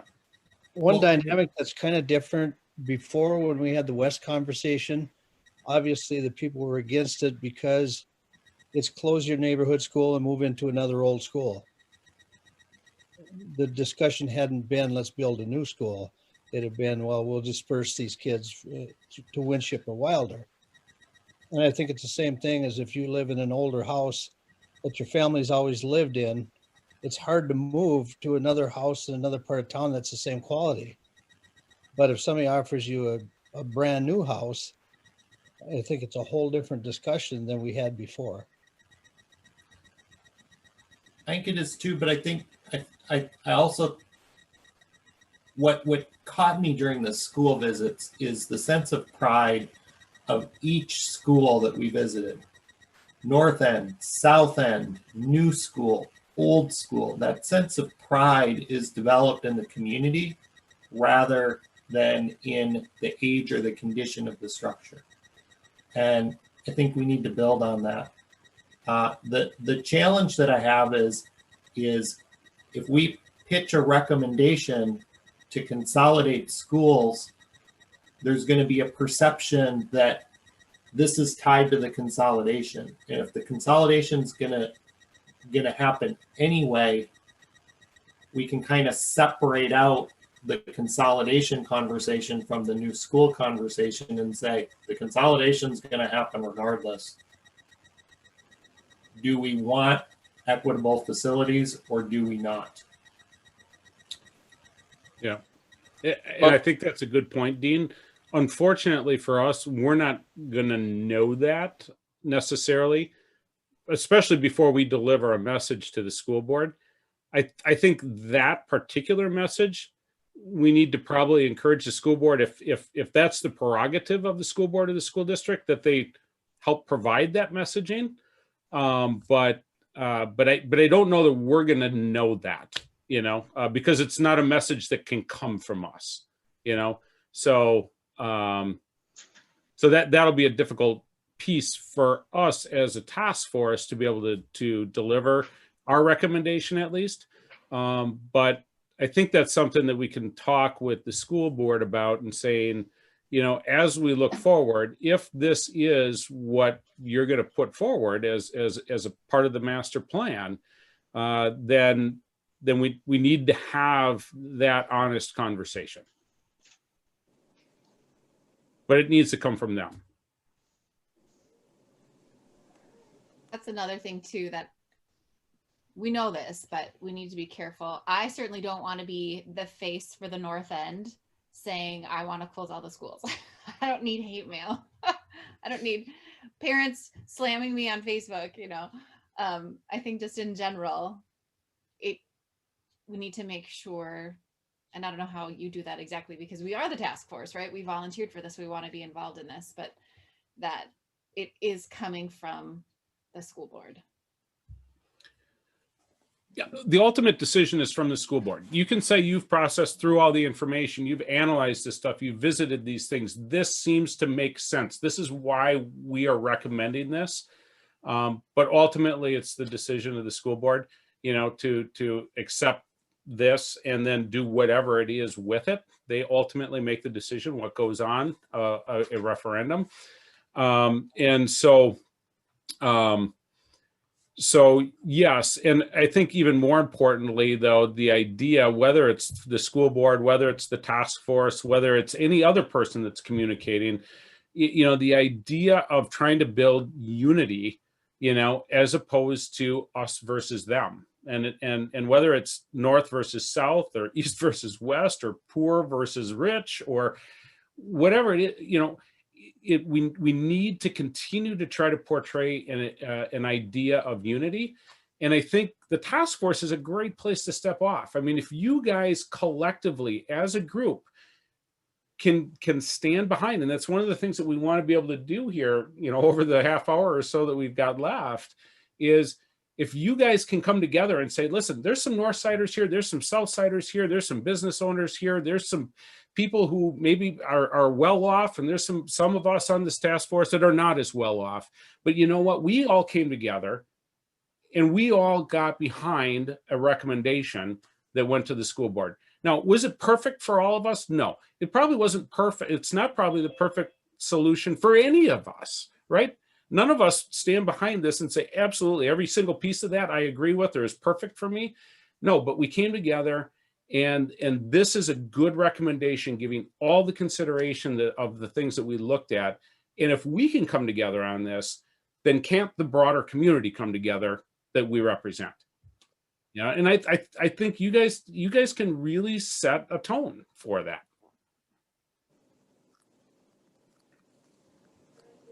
I agree with that. I also think that it's important that this be painted in such a way that what we're doing is we're protecting education as we know it in Grand Forks. I mean, given the facts that the school board is on the verge in the next couple of years of running out of funds completely, and the dire consequences that would come with that, meaning larger class sizes, consolidating into inadequate buildings, those types of things, maybe layoffs with faculty and staff.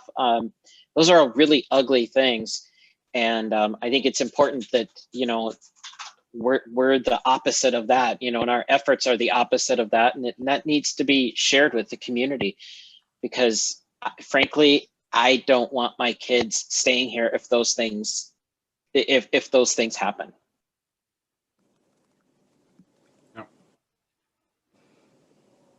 Okay, so let's continue on, because I don't want to keep you here.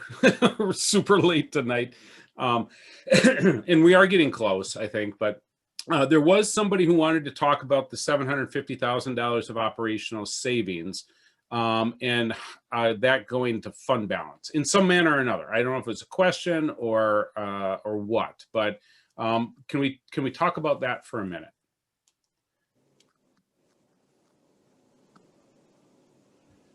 We saw that through conversation at several different meetings, and then some of the output as part of that fiscal responsibility, and some of the conversation that you guys were having about how do we ensure that the savings that we generate here are going for the right things. And so that's where that statement comes from, as what you guys have been talking about. I'll comment on that, Tom. Because it was one of the things early on, I think it was when we were visiting Valley, I posed the question as to, from that building standpoint, what does the consolidation of programs, what does that present from an operational savings? And our message to the public is, this is demonstration of us being good stewards to what you're going to give us from the standpoint of fundings. You know, through this, we are no longer dumping money into a money pit. You know, through the consolidation, we do away with too many facilities. That's a drag on resources, both physical aspects and assets and human resource assets. And we can make a much better spend and be a better steward of those dollars given. So, you know, bringing the operational savings to the forefront in the conversations with the community shows that forward thinking, and that we are being good stewards of what's given to us, or what's being given to the district. So is that I think you're okay with that statement, but is that a reasonable statement, or should that be not so specific in that statement, and maybe it should be reworded to something different?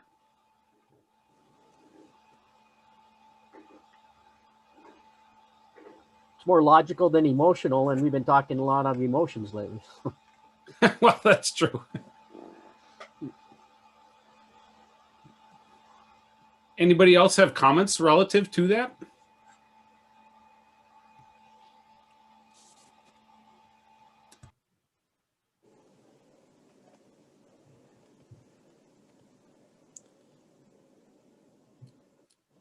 All right, so when we get to the kind of the more formal recommendation, if you will, not that this needs to be overly formal necessarily, we've got a statement in there that maybe goes also, Jeff, to what you were talking about. So we'll see that in a minute. All right, I'm going to move to the next slide then. All right, so the phase 2 thing, and I am going to whoops. Always hit the wrong button on this thing. All right, so next poll relative to this. Now, this maybe will be a little bit easier because some of these things we've talked about already, but I suspect we will talk about the idea of going once versus going twice to the taxpayers relative to this. So give you guys about 30 more seconds here to answer this since you're so comfortable now with polling.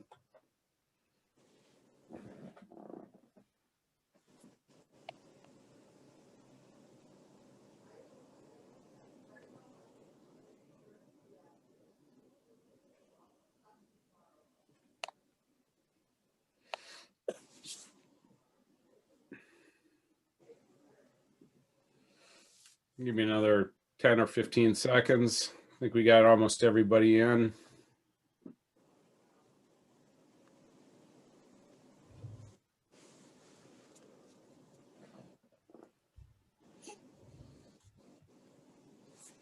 All right, so we're going to end that, share that out with you guys. So as suspected, we're going to want to talk about each of these things a bit, but quite a few of you are comfortable here. All right, so let's talk about the going once versus going twice to taxpayers. All right, and so there's an idea that we're going to only have one shot at this, and so we need to go once and not do a multi-phase approach. And then I think it was John maybe or Josh, one of you guys up there in the corner of my screen anyway, that brought up the idea that this is an opportunity for us or for the school board ultimately to kind of prove trustworthiness, if you will, that we can put a plan out there, we can follow a plan, we can be fiscally responsible, and that allows us then to go back and continue those plans with the taxpayers. I can tell you that I have personal experience with doing multi-phase plans, going to the electorate in a very similar sized district to yours for a $90 million referendum and turning around only 2 years later and going for a $165 million referendum. So actually going higher on the second one than the first one. And passed both of those by significant margins. Now, what I would say is the responsibility piece of it is very important. So your school board is going to want to create that plan and execute on that plan and not fumble that ball. So that is very important. The other thing again comes back to the messaging and letting the electorate know that we've got a lot of needs. We've got a lot of things that we need to take care of, both from a building standpoint and a budget standpoint. And this is a long-term fix, not a short-term fix, right? It's not a one and done. It's going to take us some time. And that we as a task force are bringing forward a multi-phased plan, right? Our strategic plan talks about short-term, 1 to 5 years, midterm, 5 to 10 years, long-term, 10 to 15 years, in what we need to try to accomplish both facility-wise and budget-wise. And so it's really important that we say, if this is the case, it's important that we say, this is phase one, so that people understand there will be at some point a phase two and possibly a phase three. And so then when phase two does come around, people are not necessarily surprised by it. The way that this is particular one is laid out, phase two is less of an impact, which is great. That's helpful than going the other direction, which I've had some experience with at least. And so I don't think it's a huge risk to go multi-phased. And I think there are some inherent benefits of being able to prove trustworthiness. And that's not to say that the board is not trustworthy, but sometimes people need proof, right? And so I think there's some inherent benefits to that. Does that guarantee that phase two can pass? It absolutely does not. And so, you know, we'll have to go through a whole nother process, obviously, when it comes time to do phase two. The other thing I would say is that you still can't overreach in phase one either, because it comes down to my own personal ability, again, to be able to withstand what that impact is on the taxes. And so you can't overreach on the first phase, even if you want to do more and kind of rip the Band-Aid off, if you will. So I'll start with that and open it up to whatever comments people have. What would be the significant projects in phase two? So I'll just run to the next slide real quick. The projects in phase 2 that we'd be looking at, and again, these are kind of driven by what we've heard through the survey, but consolidating Ben Franklin and Lewis and Clark at the Ben Franklin site, and consolidating Kelly and Viking at the Kelly site. Both of those representing about $500,000 each in operational savings, and a fairly significant amount of cost avoidance in deferred maintenance work that would need to be done at those buildings. And then the other priorities come into line with work that needs to be done, probably more particularly at the high schools, and then other schools like Agassiz and some of your other schools. But probably Agassiz and the high schools are the ones that are sitting out there that would have at that point probably the most needs. Thank you. Is there a way to not do phase 2, but still achieve those desired results? I mean, I'm in agreement. The consolidations on the south end are a good move, and the operational savings are great, but without having to do a second ask.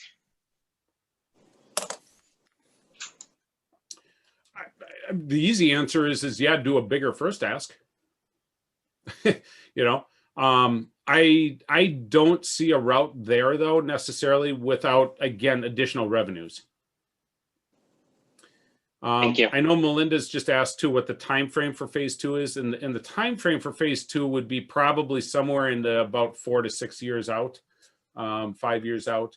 So the phase 1 would be kind of that short term 1 to 5 year from a strategic plan standpoint. This would be that second phase or midterm 5 to 10 year type plan. So ultimately, we're asking taxpayers, they could expect 4 to 6 years out to potentially have their monthly property tax bill increase about $40 or $50 from where it is right now. Is that correct? So the first one was what, 22 or something like that, I think. Yeah, so we'll call it 23. And then we've got another 15 here. So yeah, about 48, potentially within say 6-7 years or so. Even if you do this in year 5, the impact may not happen till like year 6, or 7, depending on when you sell the bonds to make those payments. But so yes, but you've also got to balance that too with what's the property growth going to be in the community and those other types of things as well. And so if Grand Forks continues to grow and you continue to develop more property, and property value growth outpaces operational growth, if you will, then you may not see quite as large of an impact. And so what we would say for our purposes, we kind of need to look at this to understand what it is. From a messaging standpoint to the community, we'd say there's a phase 2, and it's a reasonable commitment in phase 2, but we don't really know exactly how big a commitment that's going to be until we get there. And at that point, we'd probably recommend doing another task force as well to take a look at really the particulars at that time about what needs to be addressed, and you kind of start some of this process over to reaffirm what that phase 2 needs to look like. But you do want to let the community know that there is a phase 2 that comes after this, and there might even be a phase 3, depending on what all happens. But it's pretty hard to look out beyond 10 years and understand what exactly your needs are going to be.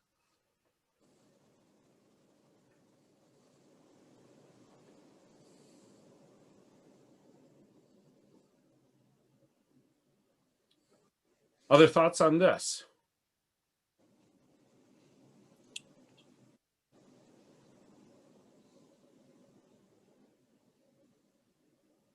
I'm going to take that as a no at this point. Okay. All right. We can come back around it if we need to. I'll skip the poll question on this. We introduced it already. Is there anything we need to talk about as far as the scope here?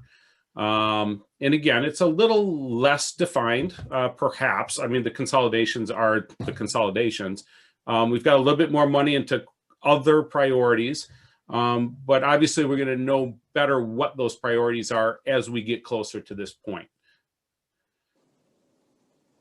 Would it be, is there a possibility, I don't know, is there a way, like you have two options, like, hey, we could consolidate these 4 schools, but here's also the cost of what it would be to update or get these 4 schools where they need to be? Obviously that you'll have to play the game of, if we get some pushback on consolidating the W's, and then, but we get it through, let's say, and then all of a sudden we're like, oh, hey, phase 2, we're consolidating 4 more. And then people kind of, let's say they freak out. Is there a alternative plan, a backup plan of, okay, well, we can reallocate that money to working on those schools? Sorry about my daughter. Yeah, you absolutely can reallocate that money to working on those schools. Will it achieve the operational savings? Not necessarily. I mean, it may achieve some operational savings, of course. I think that's a study that would need to be done. And again, why you would probably entertain doing another community style task force when you get to this point, because you'll have learned something, obviously, from the North consolidation. You'll know better where you're at on this, and better where the costs are, better where the community's at, and could calculate a better impact as well. So I think, again, the idea of a phase 2 is this is what we think phase 2 could be, as a way of being able to step through addressing the issues. But we're really starting on the phase 1 because that's what we're kind of recommending you go with now.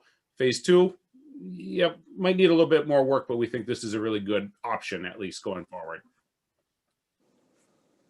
Does that help, John? Okay. Anyone else?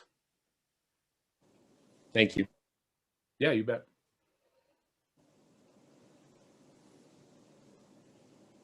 I think some of the messaging around the idea that the North is not the only place that we're going to do consolidating potentially might also be beneficial when we talk about what would happen as part of phase 2, and say, listen, we're looking at this kind of across the district as being a way to be efficient.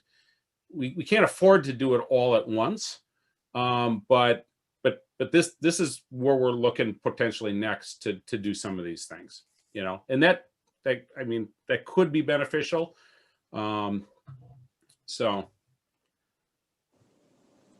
I think it sounds like you really got to make sure we find some passionate people that are willing to give information and be willing to help pass that information as we move along. Definitely something, not just, this task force, but in general, going out and finding the people that are passionate for change, that are positives.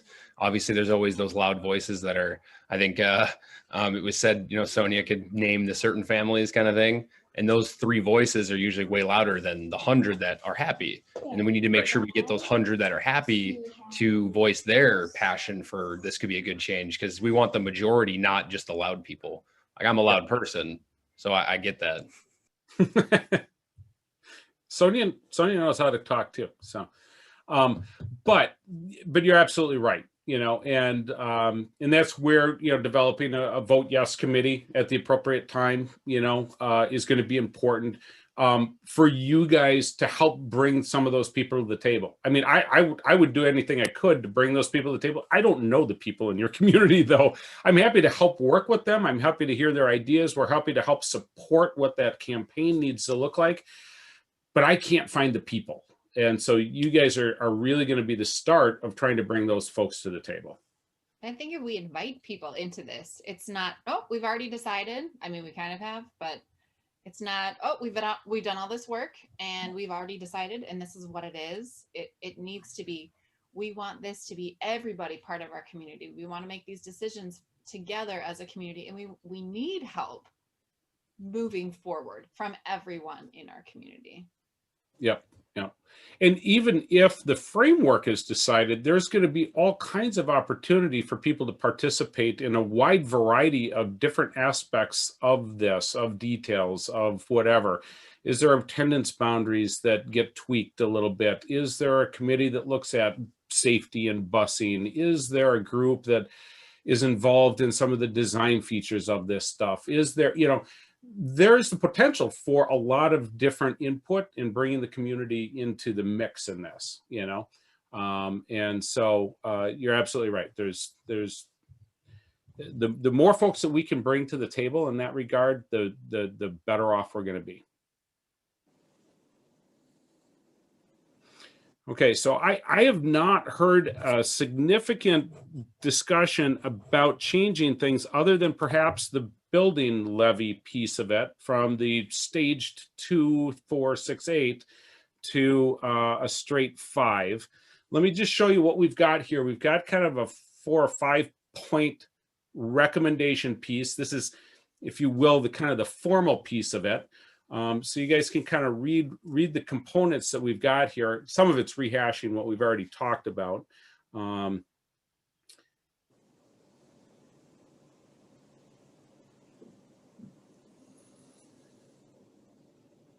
Is there any concerns with this statement on behalf of you guys as kind of the start of what the recommendation is? This is kind of a basis for some of the things that need to come after it.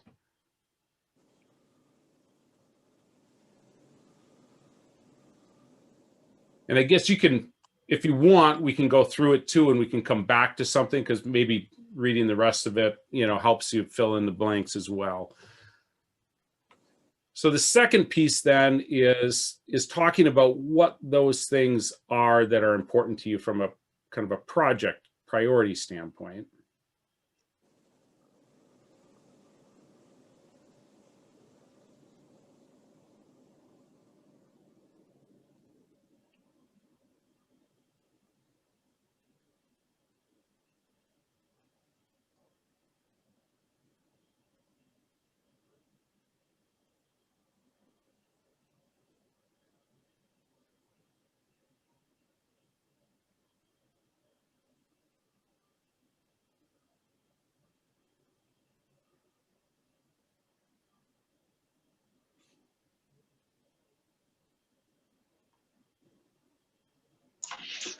Question, should this number 2, or item 2, should it anywhere address as a priority that we'd believe that the learning environments need to be comfortable and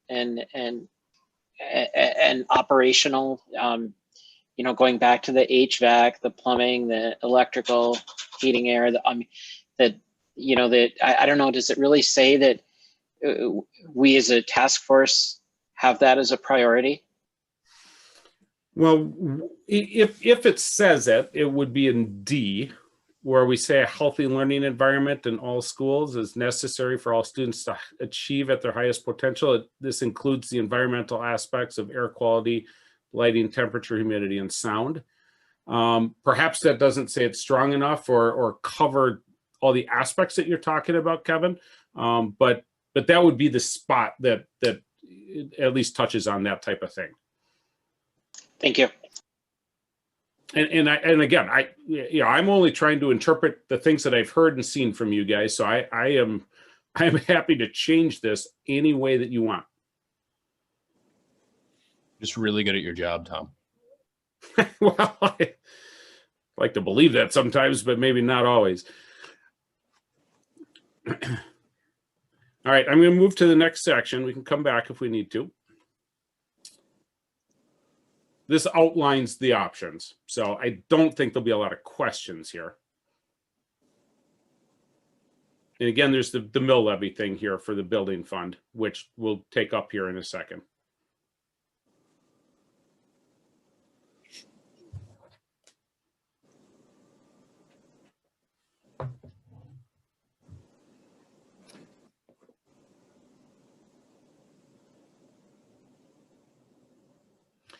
And just while you're checking this over, Brian Peters, Brian Grinnell, Darren, if you guys could just go into some of the documents that we've got previously so that we can take a look at what the impact of the 5 mil building fund is going to be per month, and what a reduced bond might be. So I know we've got some of the documentation out there, or Gavin, even if you're here.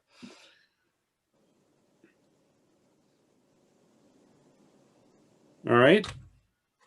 Next one. Actually, this is 4 and 5. So 4 is just the phase 2 piece of it. and then 5 is the operational savings piece.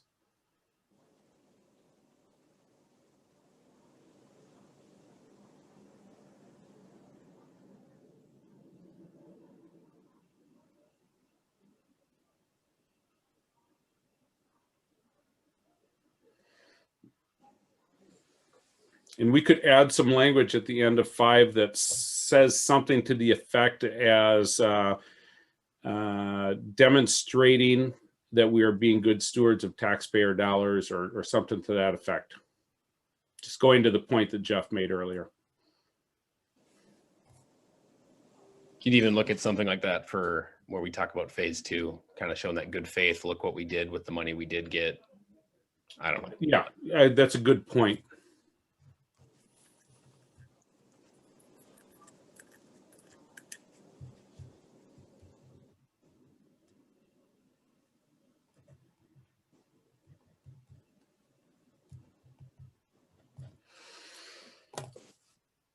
Okay, any concern? So this is the end of kind of that quote unquote formal recommendation. And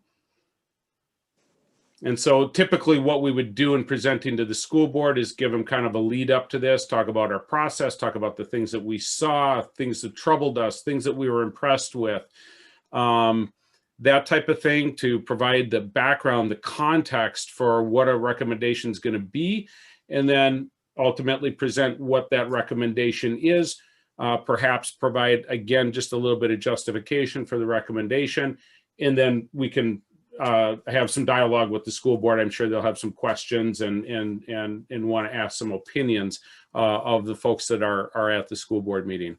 So that's kind of the general flow there. And I'm going to ask you in a second who's willing to do that 2 weeks from tonight. We'll be there to help you. We'll help put that presentation together for you. You know, we'll work with whatever the group is and kind of trying to divide out who's going to talk about what and what that format looks like. We'll do that at a separate point in time. So we'll be standing right next to you through the whole thing, but it really would be best if it's your presentation, your voice. All right, so then the big question is then this idea of the 5 mil versus the 2, the staged 2. And so I think what I'm going to do is I'd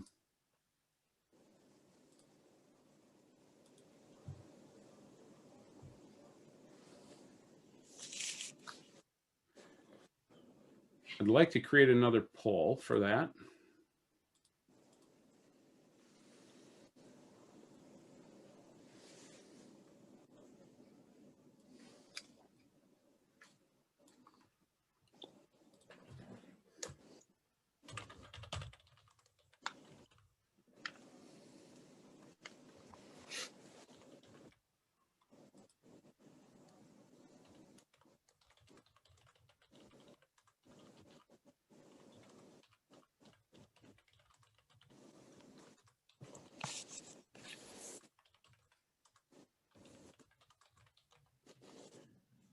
Is there discussion around the 5 mil all at once versus the staged? And is 5 the right amount? Is it 6? Is it 4?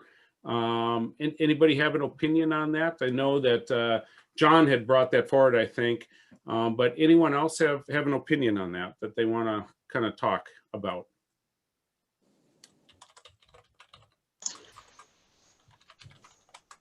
I suppose it kind of depends on what it looks like. Obviously, Yeah. I'm not great with numbers. That's usually my wife, the accountant side of things, where she saves the day. But as if I was looking at a referendum and it showed, this 2 mil over 5 years and the number looks smaller than the 5 mil up front, I feel like it would sway the average voter. Like, oh, well, this is a smaller number, kind of like you mentioned before. So I guess it kind of depends on what that would look like. I'm just trying to think of the average Joe, me, how I would look at stuff and be like, oh, that number is smaller, even if it maybe isn't a better thing, because not everybody does a lot of background research on things. They just look at the information in the voting kind of thing. Yeah, right. I agree with John S. I think easing the taxpayer into it is a better approach. So doing the incremental 2 mils over 5 years.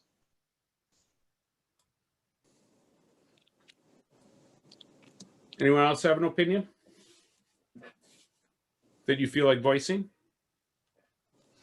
All right, so can one of our guys tell me what the 5 mil impact was just offhand?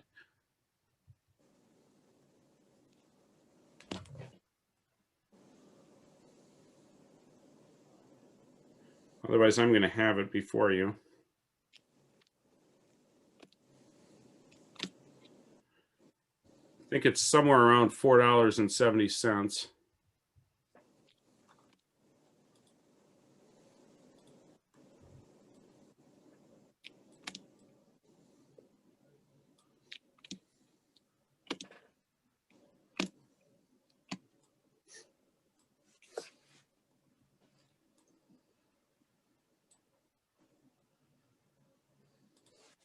Personally, I guess when I think about it, it seems like if you say flat 5, we're not going to slowly increase anything like that. It might be more appealing. I don't know numbers wise, which is better for us. I guess that's what you're looking at now. But you know, like I said, the smaller number might look better. But then when you word it as it's a flat rate, it's not changing. You know, it's kind of like your interest rate doesn't change versus its variable interest rate. You know, understanding what those both mean, kind of thing.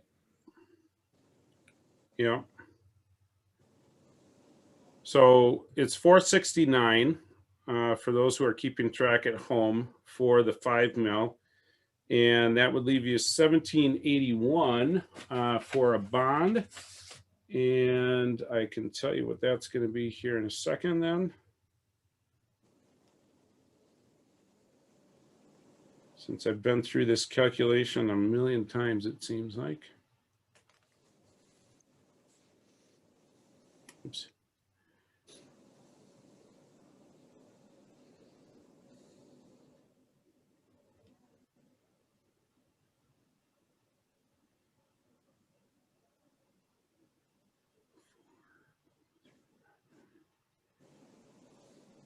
So it looks like that would give you a bond. So if we left it at right about that same dollar amount, I think it was 20. I think I used 2250. That would give you a bond of about 76.7 million.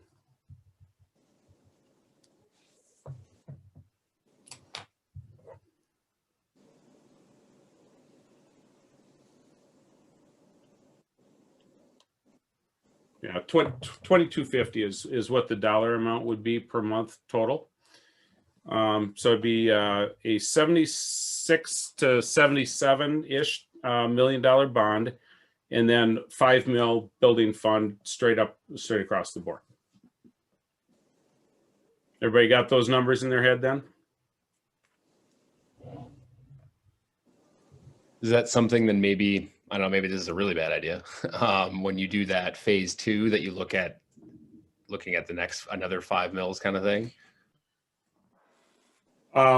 If you did 5 mils in the first, then you could do the 5 mils in the second. Absolutely. Yep. And I would suggest you probably do that, because I think long term, you're going to want to be at that 20 mil level long term. I mean, statutorily, you have the ability to tax and use that money to maintain your facilities long term, year over year. You probably should be there. So I think, yes, I would agree with you, John, that we would probably want to add that additional 5 mils to the phase 2 if we do the 5 mils in the first phase. And so that would be an additional $469 per month on that one. So that would take you from that $15 approximately to just under $20 a month. So you'd be looking at 22 and 20, phase 1, phase 2. I guess then we just need to think about, do we want to look those numbers to look that similar, or do we want them to look bigger than one look smaller? I guess I don't know. I don't know which one's better. My gut tells me we do the 2 gradually and go for a bigger. I don't know. Now I'm just thinking out loud. Sorry. Yeah, it's okay. We all do. I think that if you can go bigger first and then a little bit smaller second, I think that's easier to palate by the community. You also have that opportunity to take some advantage of maybe some property value growth and that type of thing in the district as you go forward. The other thing I would say is looking at the 76.7 million on the bond on the first one, how much work you'll be able to do for that. And so if we go back and take a look at that, you know, you're probably only going to be able to squeak out, you know, the consolidation here, and then maybe the other priorities, but you may not be able to make the impact here on Ben Franklin, Kelly, and Schrader, which means that, you know, this amount of money here, this roughly $10 million here, would end up getting added on, you know, to this number and create a little bit higher bond amount here. Can we go back? Can we go back to that previous slide? The one that showed the $90 million? Yeah, should be up right now, John. No, the one that showed that plus that one, yep. Because on this one, I understood we were looking at the $90 million bond plus the building mill, and that the building mill wasn't coming off the 90 million. You subtracted the bond from the 90 to get the 76.7. So I'm a little confused by that. Yeah, so the 2279 here is made up of $1.88 for this 2 mil building levy. Right. And then the remaining essentially $21, just under $21, is for the $90 million bond. So if we go to 5 mils, then we end up taking $4.69 off of this. That leaves $17.81 roughly. And $17.81 per month equates back then to, instead of a $90 million bond, more around about a $78 million bond. But isn't the 2279 only the 2% for the first year, and then it increases each year after? That would be correct. So what you're doing is you're getting rid of this additional $20 per year. You know, so at the end of the 5 years, from what you were saying before, which you were entirely correct, you know, your impact is going to be higher, but in this case, it's staged 1 year after the other.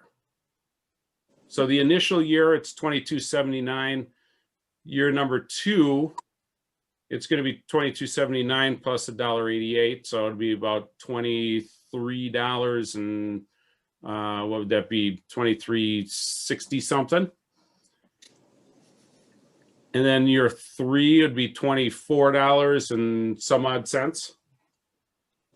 Yeah, roughly $2 a month. So yeah, basically $2. Yeah.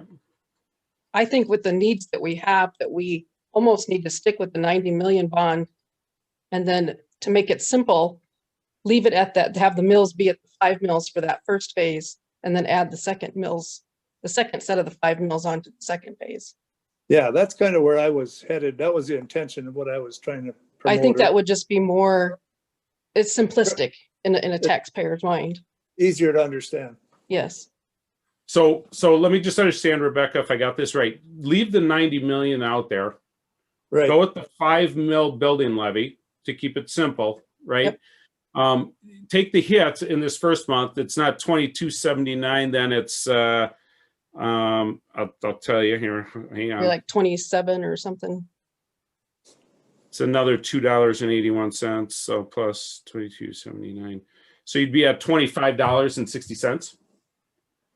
What would it be, Tom, if you left 10 mils? 5 mil was 479 or 470. 469. So yes, 26, 20. Yeah. Yes. Yeah. That's so what it'll I'm be about 2650, yep. I think I said. Yep. So take that hit and go 2650, and then tack the other 5 mil on the phase 2. Phase 2. Yep. Okay. Yeah. What? Tom, I know we figured this before. What if you left the $90 million bond and then went to 10 mils right away? 10 mils, adding 10 mils.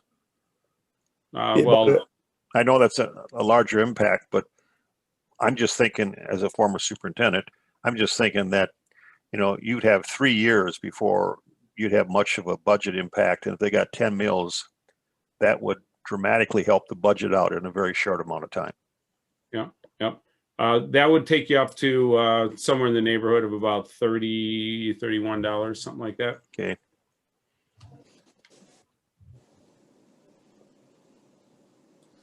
My gut tells me is, you know, if you ask, it's like you get to ask one time, right? And if we ask for 90 million, we ask for 75, we ask for 80, it's going to be a yes or a no, no matter what number we almost ask. I feel like, especially when we're talking about, you know, $5 to $10 million. And I feel like it makes the most sense to ask for the 90. And then again, simplistically the 5 mills and then try to tack on the 5 again. Cause people always, you know, think you're trying to pull one on them would be my gut anyway, where people would think, okay, well, they're doing like a gradual going to add to it. And so my taxes are going up without me actually knowing it. And I don't know, conspiracy theory thing maybe, but it just seems like if you ask for the number that you think might get the best bang for your buck, which seems like it's 90 million, you know, 75 would be too low, 100, you know, would be extra money that, you know, we maybe looks too big. It just seems smart to me, at least, to look at the 90 million and then keep a flat number for the mills just for simplicity's sake. I don't know who said that, if it was you, Tom, or maybe it was John or Rebecca, but that does seem logical, at least. Simple is better. There's no question about it. Simple is better. So I don't disagree with that at all. I don't disagree with going 90 and 10 potentially. Again, it just comes down to, is that final number going to get 60% of the folks to say, yeah, I'm in, you know? And again, it's about justifying it, because more often than not, people can probably muster up affording it if it's justified, you know? And so that's where it's, you know, do you guys feel confident that you and the folks that you can bring to the table can convince the rest of the community that this is definitely justified? Well, if you do that, you're talking about a 10% increase in taxes to the total property tax bill that the people are paying right now, if my math is right. And you're going from what we were talking about earlier at 20 bucks a month. Now you're at 30 bucks a month almost. If you do the full 10 mil right up front, that's a pretty big hit. I agree. I think it's too big.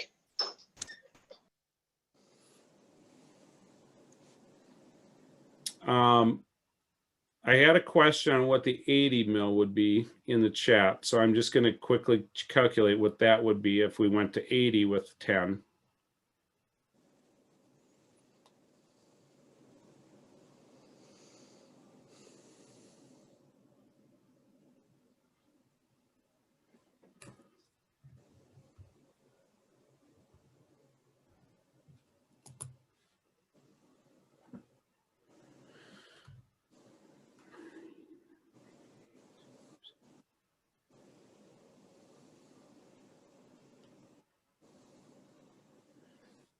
So if you went with an $80 million bond and 10 mills of building fund, that would be just a couple of pennies short of $28 per month.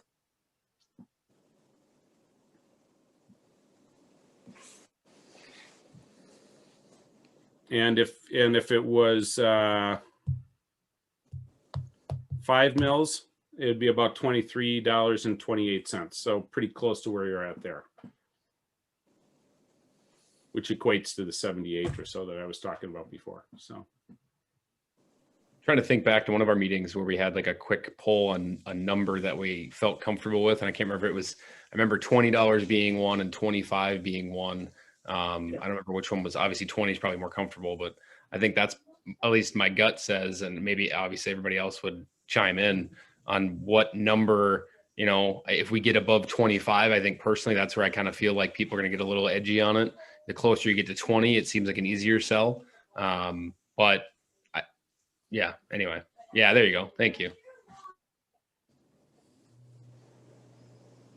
Yeah, $20 when we did it and we talked about it in our small groups and whatever, $20 was kind of that number. little over, a little under, but $20. And that's pretty well represented here too, between 1850 and 2322. So I'm comfortable with the 90 million and the 5 mil. And I think that would be something that with the right messaging, I could confidently talk to my neighborhood and get that confidence from our group here too.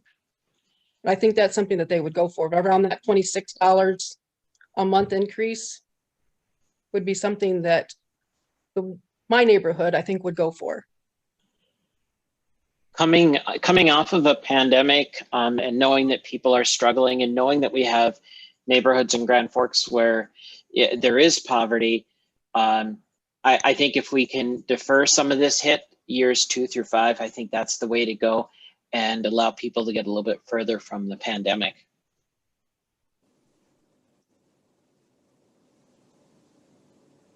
And isn't this number based on income anyway? So if some people might be paying more than this and some people might be paying less than this? That's correct. It's based not on income, it's based on property value. Right. So sorry. Yeah. So the numbers that we're talking about is based on an average $250,000 house. So if you live in a house that's $125,000, your monthly impact is going to be half of what we're talking about.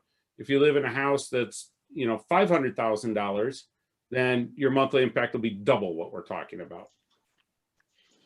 I think it's important to remember too that whatever the ultimate increase is, it's also going to be passed along to renters by their landlords in the form of rent increases too. Yes, it generally is. There's not a perfect formula for that, but generally speaking, taxes are passed on. There's an advantage to a phase 2 5 years out, in that the community will actually see what phase 1 built.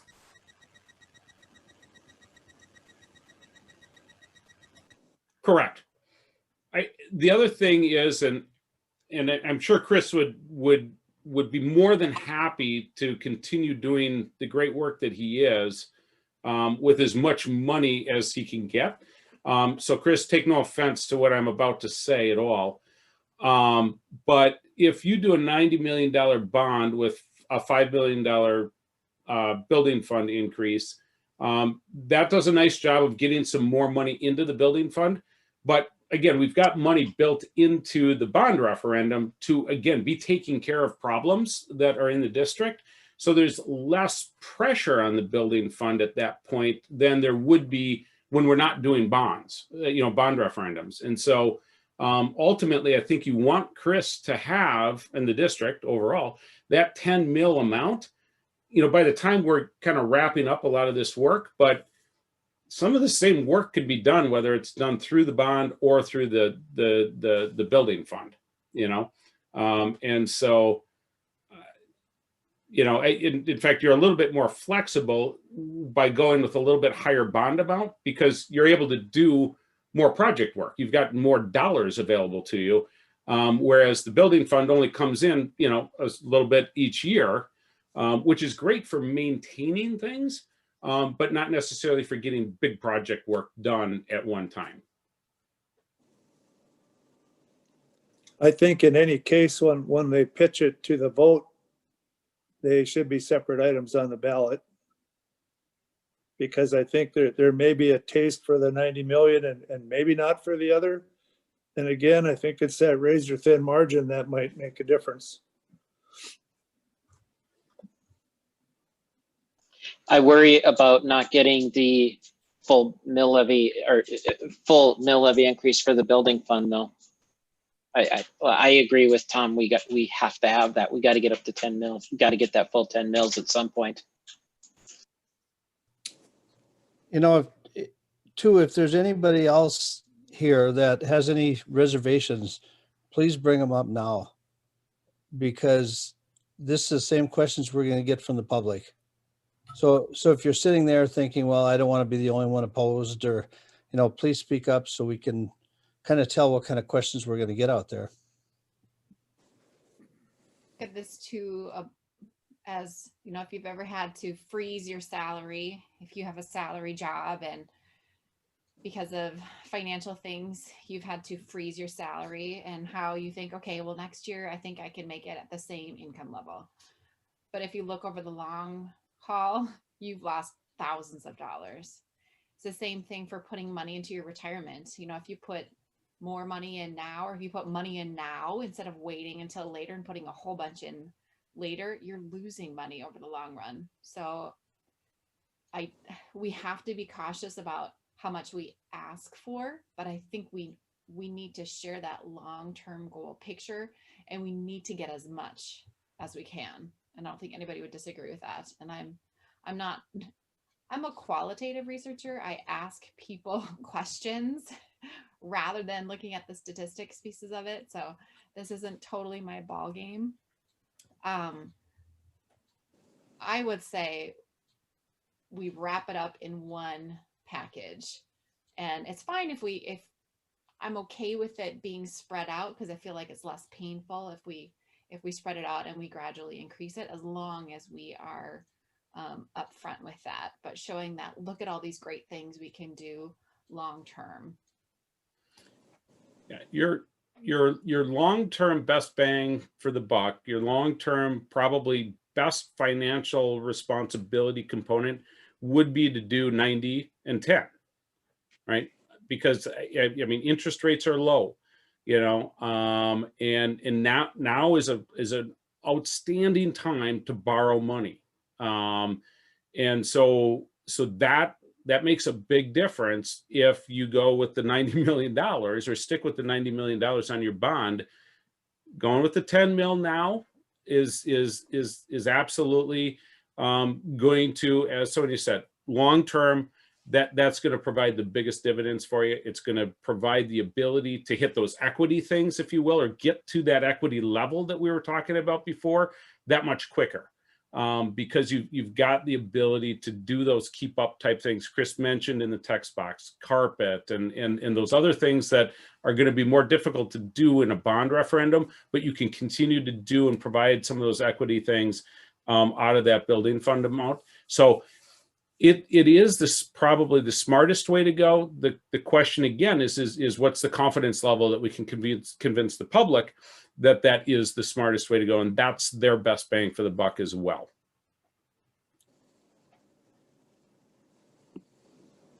I think we'll have to almost lump the two together as one vote, because I feel like if you have them separate, I almost feel like people are going to come down to, okay, well, we'll give them this one, but not that one.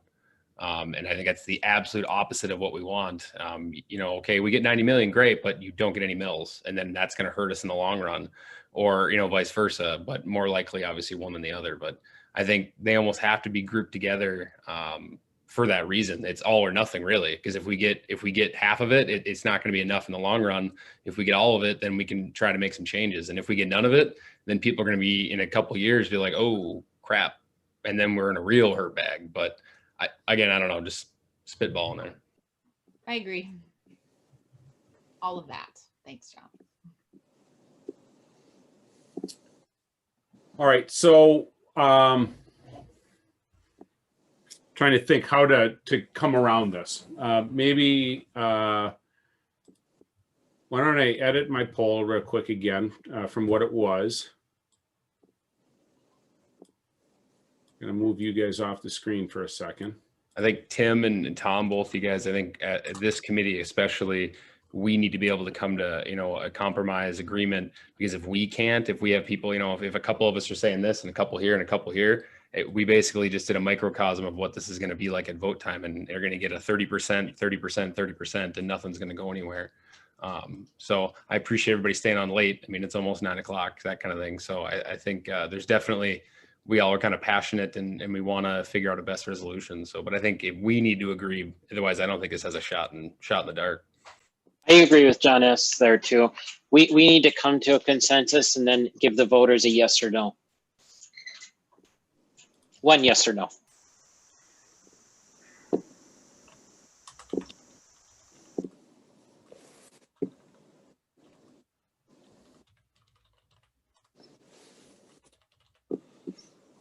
I'm sure Dr. Brenner would agree. He probably don't want to hear some radio show about how 30% of the board liked one thing, 30% of the committee liked one thing, 30% of the committee liked one thing, you know, strong united front.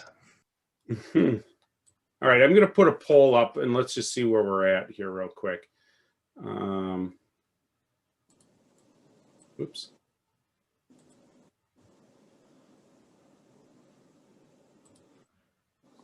This is a quick one here. And I'll try to provide some context. All right, so this is what I guess I've heard us kind of boil things down to. 90 million on the bond with 5 mil building fund, 90 million on the bond with a 10 mil building fund, which would put us at that, you know, $30-ish. The 9 plus 5 puts us at about $26.50. And then there's the original plan, which was the 90 million bond with the staggered 2 mil incremental thing. That was about 20, what was that, 22? $22.79. My brain is really tired. So this, just to clarify one more time, this staggered 2 mil does get us 10 mils eventually. Gets you 10 mils in 5 years. Okay. It's a more complex thing to communicate, obviously. Right. And it has a small amount of tax increase each year. I would like to say one more time that probably just because we can ask for something doesn't mean that we should. It's kind of like putting all in on a poor poker hand. It's a good point, John. Can I vote for 2 out of 3? Like restaurants, I pick 3. No. You pick 3, then I pick 2. So then you still have to pick 1 at the end. So we're moving to ranked choice voting now. Yeah. Yeah. I personally, I'm comfortable with you know, with 2 of these kind of things more so than others, but I think that's kind of the game we might have to play here. But is everybody in at this point? I didn't vote yet.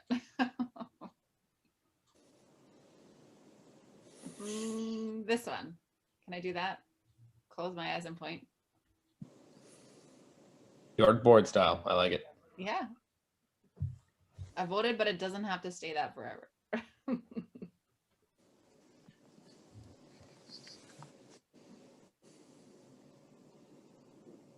Everybody in?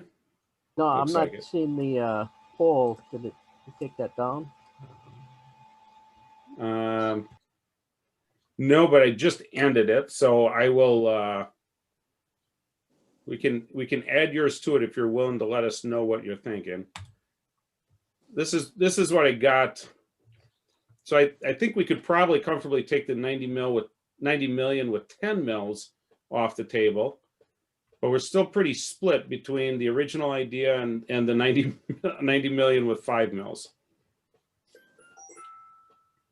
I think I'm comfortable with both. I mean, I voted for, you know, obviously 1, but my thought was I think either one of those are quality ideas that will get us where we want to be. I don't think we could go wrong with either one of them.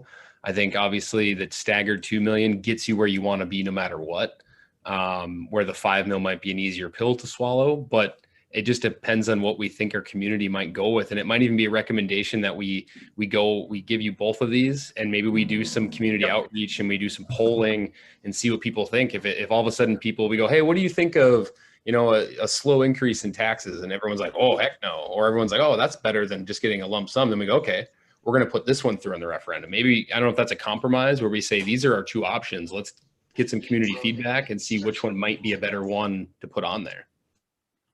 Well, John, I mean, a perfect segue, because I'd like you guys to go through this exercise and try to drive a decision.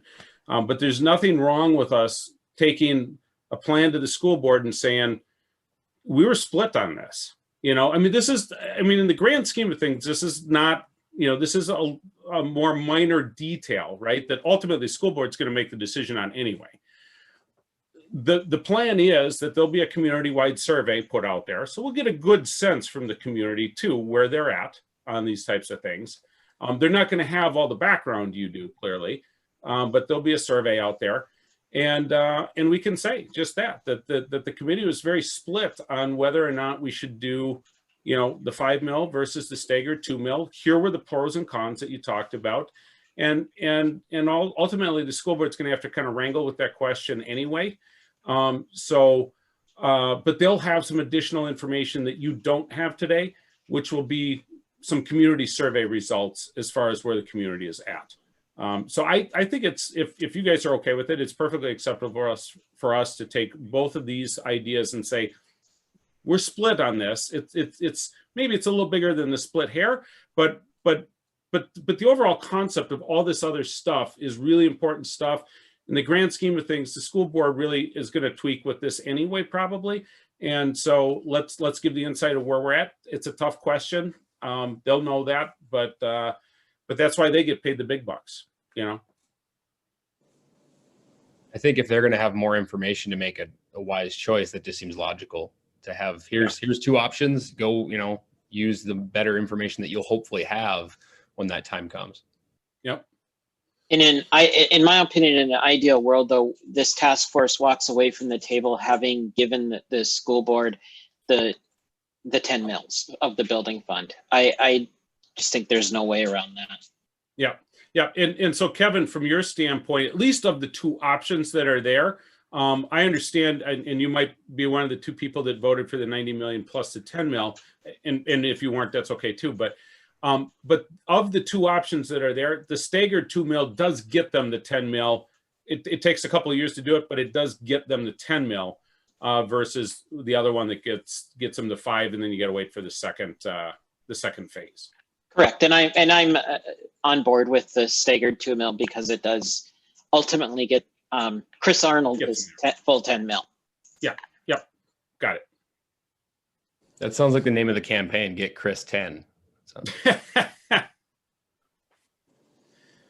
We have all kinds of pictures of Chris's mugshot. All right.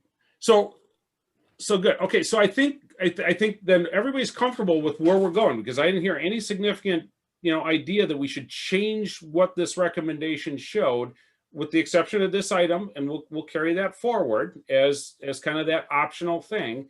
And provide the context for that. So really at this point, I think we're done with our work, believe it or not, after 9 months or whatever it's been, 23 meetings, which seems almost ridiculous. I think we're done. And you guys have been a fantastic group to work with. Like I said, we're hoping to continue to work with you. And what I would say is if you're willing and you're able to help present 2 weeks from tonight to the school board, it'll be virtual. All right. It won't be in person. It'll be virtual. That would be awesome. And then what we're going to try to do is, after the holiday break, the school board's going to be spending some time workshopping through these things. All right. Ultimately, to making a decision in March on what the referendum actually will be. And then the election itself will be in June. But by the end of March, they need to have that ballot language established. Okay. Now, what we're hoping is that in that first meeting that they have in January, that will be in person, to start going through and carving up and talking about this stuff, that we invite you guys back at that meeting in person to try to represent again some of these ideas, some of this context, because your ability to be there and talk to them in person is really going to help them a lot more than the virtual presentation 2 weeks from now. Okay, the virtual presentation is really important for them. They have an opportunity over the Christmas break to be thinking about these things, but we'll bring you back, and quite frankly, we'll invite you back to every meeting that they have. But that first one in person is really going to be a big one to try to hit. So now, what I would say is if you're not interested in doing anything else, great, you guys are free to go. We really thank you. If you're willing to be a part of that presentation, if you could hang on the call for just like 3 minutes, just so I can grab who you are, and then I can communicate with you about getting a time set up that we can talk about the specifics of presenting to the school board in 2 weeks. So if you're willing to do that, if you could hang on for about 3 minutes, if you can't, I understand that. Send me an email tonight if you can. Just let me know you're one of those people that wants to be involved. That's fine too. Otherwise, thank you guys for everything that you've done.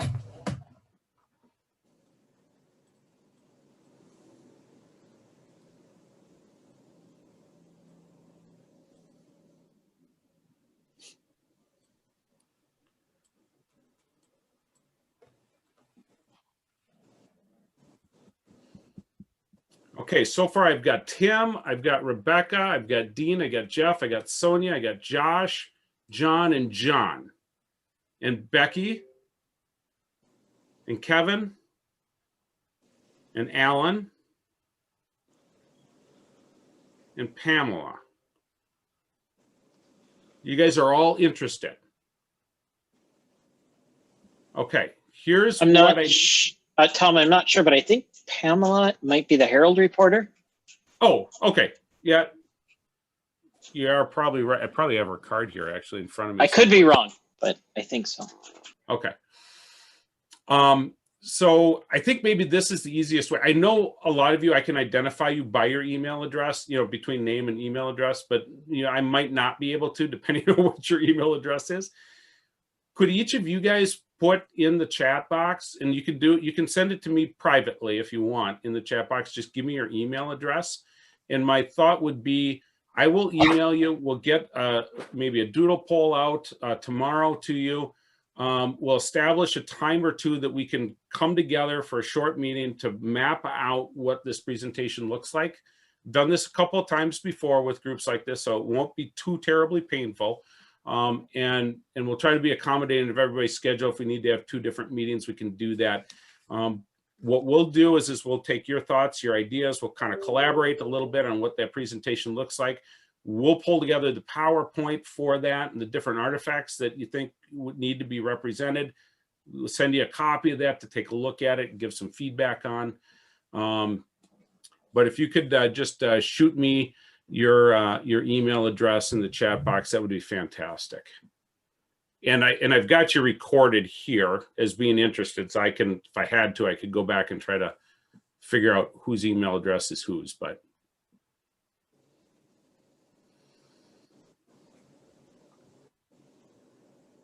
Maybe you're going to say that was like you could blackmail us, hold it over our head,